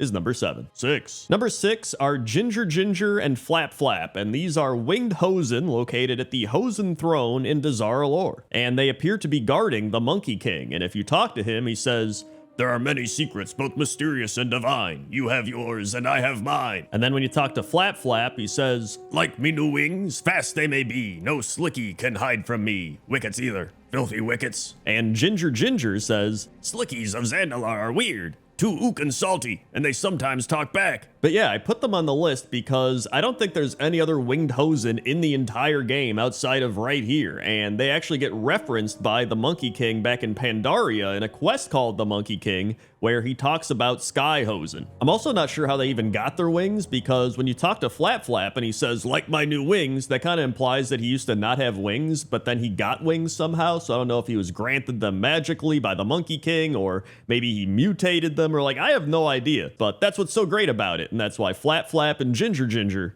are number 6. 5. Number 5 is Salisbury the Help, and Salisbury is a gnome quest giver located at Far Watcher's Glen in Stone Talon Mountains, and he appears to be a fan of the citizens of Gilneas who have turned into Worgen. And so not only does he dress like somebody from Gilneas, but he believes that if he manages to gain Hierophant Malik's trust, he will transform Salisbury into a Worgen. And I couldn't get the quest to pop up, but he wants you to go to the Charred Vale and collect a blazing heart of fire, and I guess somehow that'll help him to become a Gilnean Worgen. But then if you speak to Hierophant Malik, he says, I've tried explaining to Salisbury time and time again that there is no possible way I could transform him into a worgen. He refuses to listen, and he has instead convinced himself that if he gains my trust, I will let him in on the secret. Gnomes are very strange. And so yeah, it's just a really weird situation where there's a gnome that just wants to be from Gilneas and turned into a worgen. I don't get it, but that's what he wants, and so that's why Salisbury the Help is number 5. 4. Number 4 is Kevin Browning, and Kevin Browning is a human drink vendor, specifically a coffee aficionado, located in the lower city section of Shatrath City. And Kevin sells one thing and one thing only, and that's black coffee, and you can buy 5 black coffees for 64 silver, which in this economy, that's a pretty good deal. But I wanted to put Kevin on this list for a few reasons. Number 1 is I also am a coffee aficionado. I only drink black coffee.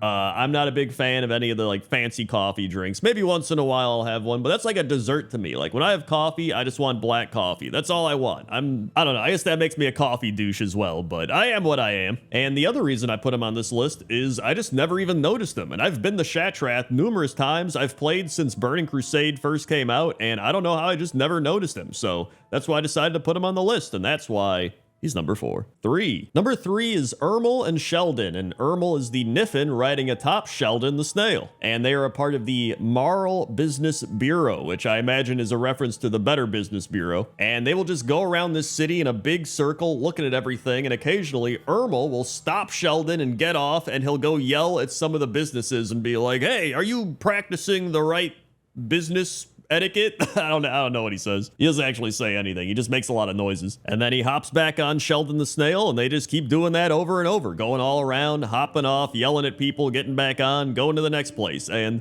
I'm surprised that there's like no comments about this guy. I thought this guy was so funny, and I looked all over the internet, literally no comments about him. I was like, dude, this guy is perfect for Pointless Top 10. How can there be no appreciation for Ermel and Sheldon making sure that our businesses are safe and functioning, specifically in Ajkahet?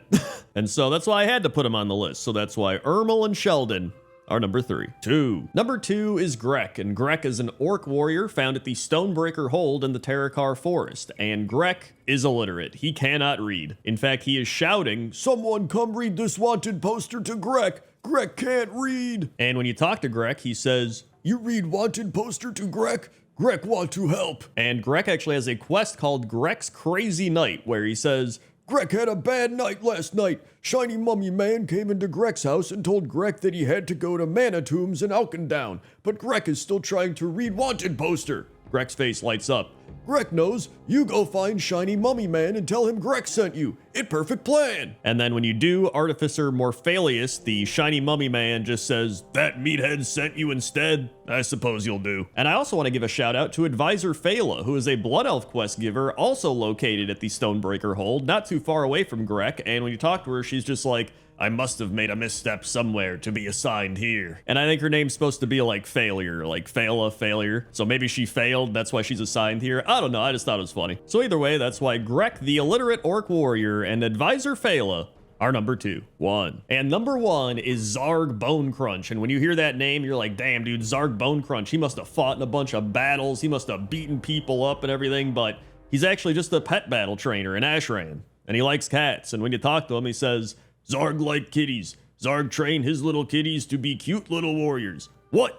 Why you look at me like that? You got something against kitties? So actually, you know what? He might actually crunch bones if you don't like cats. That might actually that might actually be the situation. But I love this guy. He's actually holding and petting a cat, and that cat kind of looks freaked out. I'm not gonna lie. It's like, ah, so I don't know if it actually likes it, but there's also some other cats running around his legs. It's just, this guy has probably retired from fighting, and now he just likes being a pet battle trainer, and he has his cats, and that's all he wants to do. And I love that for him. And not many people know about him because, again, he's an Ashran. So now you know about Zarg Bonecrunch, and that's why he's number 1. 10. Number 10 are the ripe pumpkins located at the Earth Mother's Bounty in High Mountain. These pumpkins are used to create ripe pumpkin juice, which is then used to create Rivermane Remedy, which is a potent brew that, quote, revitalizes, strengthens, and freshens the breath. So you're literally just making a breath freshener. But I mean, when you really think about it, World of Warcraft probably does smell terrible, right? Like nobody's wearing deodorant, nobody's brushing their teeth. There's like undead walking around. You know what I mean? It probably smells like a gaming convention. But that's besides the point. I think what I love about this area is all the like crazy corn sticking out of the ground and all the different colors of pumpkins there are. And then obviously there's like the worms and the grubs going all around. There's like Tarn just beating up worms like, ah, get out of here. I just love that too. There's just like Tarn with brooms like, get out of here. Yay, you gotta go on, get.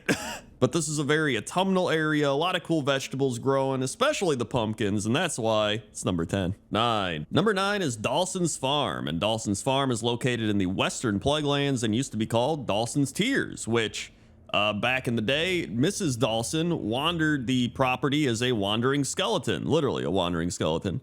And once you read her diary, she would drop the key to the outhouse where Farmer Dawson, a now terrible ghoul, is trapped. If one kills Farmer Dawson, he drops a key to a cabinet. The cabinet left in the farmhouse can be opened for a reward. So I do remember that entire quest chain, but now Dawson's Farm is back to just being a farm, or I guess Dawson's Tears back, whatever, it doesn't matter. It does say on the WoW wiki that the farm appears to be abandoned, but is presently growing a variety of vegetables, including pumpkins. But if it's abandoned, like who's growing this? Like this looks like a lot of effort is being put into this place. Like this isn't just like stuff just started growing. It looks, I don't know. Listen, I don't know how farms work.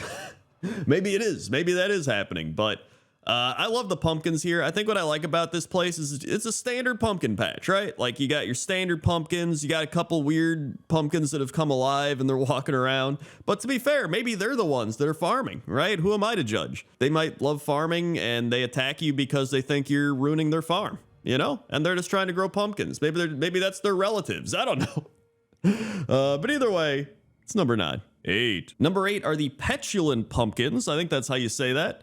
And they're located in the Heartland, which is the largest farming land in all of Pandaria, found in West Central Valley of the Four Winds. And the land is actually able to produce large crops due to the magic properties of the nearby water source, which comes from the Vale of Eternal Blossoms. So I would say that these pumpkins are coming alive because of that magical water source. However, we did just see these same types of pumpkins over in Western Plaguelands, so I don't know about that.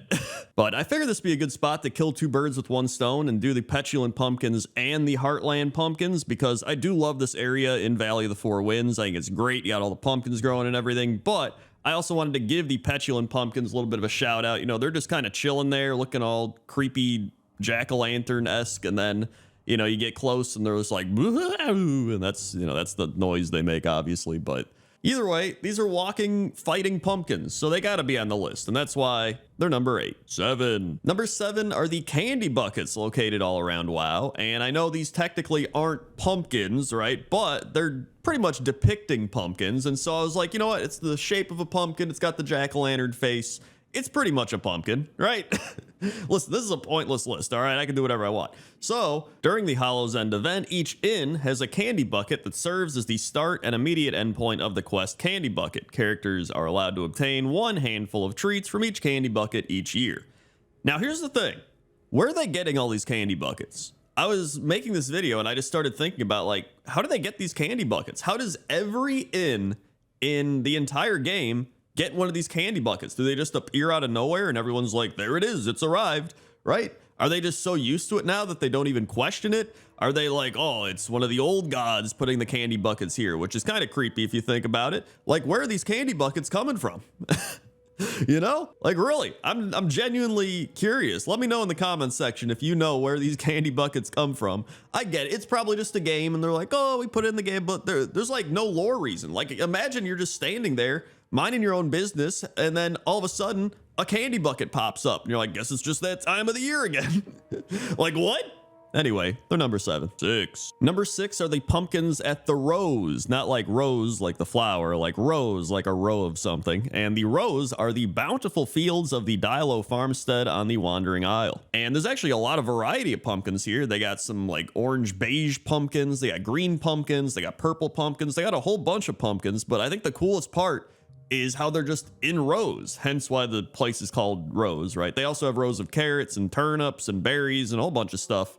Actually, not a whole bunch of stuff. That's mainly it. But they have pumpkins. And the vermin are trying to steal the pumpkins or eat the pumpkins. I don't know. They're trying to do something. But Vermin love vegetables, apparently, especially carrots, and they will often steal any vegetable they can find and sometimes use them in unorthodox ways, such as turning watermelons into toy boats. Because at first I was like, oh, maybe the vermin are just trying to steal them and eat and do whatever, but apparently they're just making boats out of them. But this isn't a vermin list, this is a pumpkin list, and that's why I wanted to put these pumpkins on the list, because this actually is a really cool area, right? All the pumpkins are lined up. It's almost like a big pumpkin patch. If anything, I think this is the most pumpkin patch-esque thing in World of Warcraft.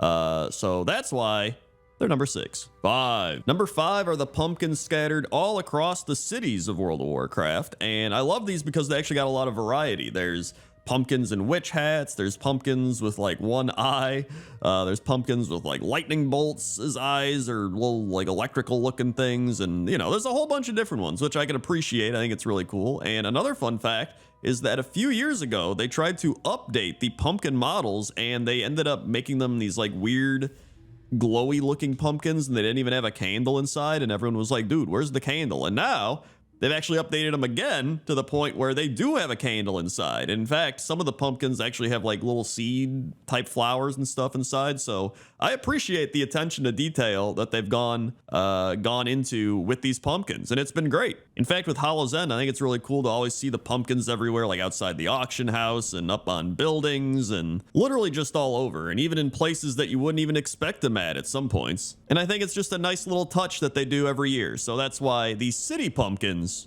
are number 5. 4. Number 4 are the Saladin Farmstead pumpkins. And at first I thought this was a funny one because I'm like, dude, there's literally one pumpkin here. This is like the most pointless top 10 pumpkin patch ever. Literally just one pumpkin. But then I found a couple other pumpkins. And reading a bit more into the lore, I guess I kind of understand it a bit more, because the Saladin Farmstead in the western Tirisful Glades is one of the only places in northern Lordaeron where the native farm folk survive to this day untainted by the plague of undeath. And the farmers have united with the zealous Scarlet Crusade, who has a nearby outpost to the west, for protection against the Forsaken and the Scourge. Farmer Saladin leads the farm himself, and the Saladins nurture themselves on large pumpkins they grow in their patch and supplement it with meat from the woods whenever they have a chance. Their proximity to both the Agamond Mills and Deathnell leave them little room to do so, however, as undead frequently wander near and attack. So what it boils down to is, this is a terrible place to grow pumpkins. You're just constantly getting attacked by stuff, the land is all like destroyed, but you know what? They keep doing it, and I respect that. The commitment to the pumpkin grind, and that's why they're number 4. 3. Number 3 is the Wollerton Steed, and this is a small farmhouse located in the Stormwind City outskirts, and following the burning of Teldrassil, many Kaldori and Gilnean refugees were found here. Darnassus druids were magically growing pumpkins here while volunteer farmhands collected them. So they're literally growing magical pumpkins here, and I think that's awesome. Like they're straight up just magically growing pumpkins. Like, look at that, he's doing it right now. There's also a quest for this place with Robbie Flay in Stormwind, which is a clear reference to Bobby Flay, the Food Network guy. And you just get him pumpkins to make his daughter pumpkin pancakes. So that's it. But really, I just put this on the list because I love the fact that they're growing pumpkins magically. And there's the big tree dude back there looking out. Everybody's helping out. It's a nice, cozy little place. I love that. And that's why it's number 3. 2. Number 2 are the Void Touched pumpkins. And these pumpkins are so high up on the list because they are one of the most unique pumpkins in World of Warcraft. When I saw these, I was like, oh my God, this is an actual unique pumpkin in the game. Like, there's not many of them. Let me tell you, you could probably see just from looking through the list, but I just really like these pumpkins. They're kind of droopy and they got the void energy coming off of them. They got little like spikes and stuff. And when you eat one and right click on it, you gain a buff named Void Touched Pumpkin, and attacks have a chance to cause shadow damage, and the buff lasts about 30 seconds. And when you're affected by the buff, you gain a purple and black void aura surrounding your legs. But I love the aesthetic of this area. I love the pumpkins themselves being so cool. I mean, they're kind of just like sad and depressed yet empowered. Like, I don't know. It's like a Kelly Clarkson song. And that's why they're number 2. 1. And number 1 is the giant pumpkin in the throne room in the Undercity. Like, first off, giant pumpkin, looking awesome, looking cool. I think it's great, but I just love the fact that it's in the throne room where there's all these whispers of Arthas usurping his father, and it's just like, it has this crazy dark history behind it, and it's like, hey, it's a big pumpkin. Like, imagine if the Karazhan crypts just had like a big piece of candy corn in it or something. Like, I don't know, that's what it feels like. I don't know, I've always enjoyed walking into the Undercity and seeing that pumpkin there, because it's been there for as long as I can remember during Hollow's End. But I think it's goofy, I think it's fun, and I think it's pretty pointless, which is why I was like, you know what? I think this has got to be number one. And that is why the Throne Room Pumpkin is number one. Hey everybody, thanks for watching this Pointless Top 10 compilation video. If you want more of them, I got the playlist on screen right now. You can watch all the others, or you go check out the actual Pointless Top 10 playlist. Okay? Okay. See ya.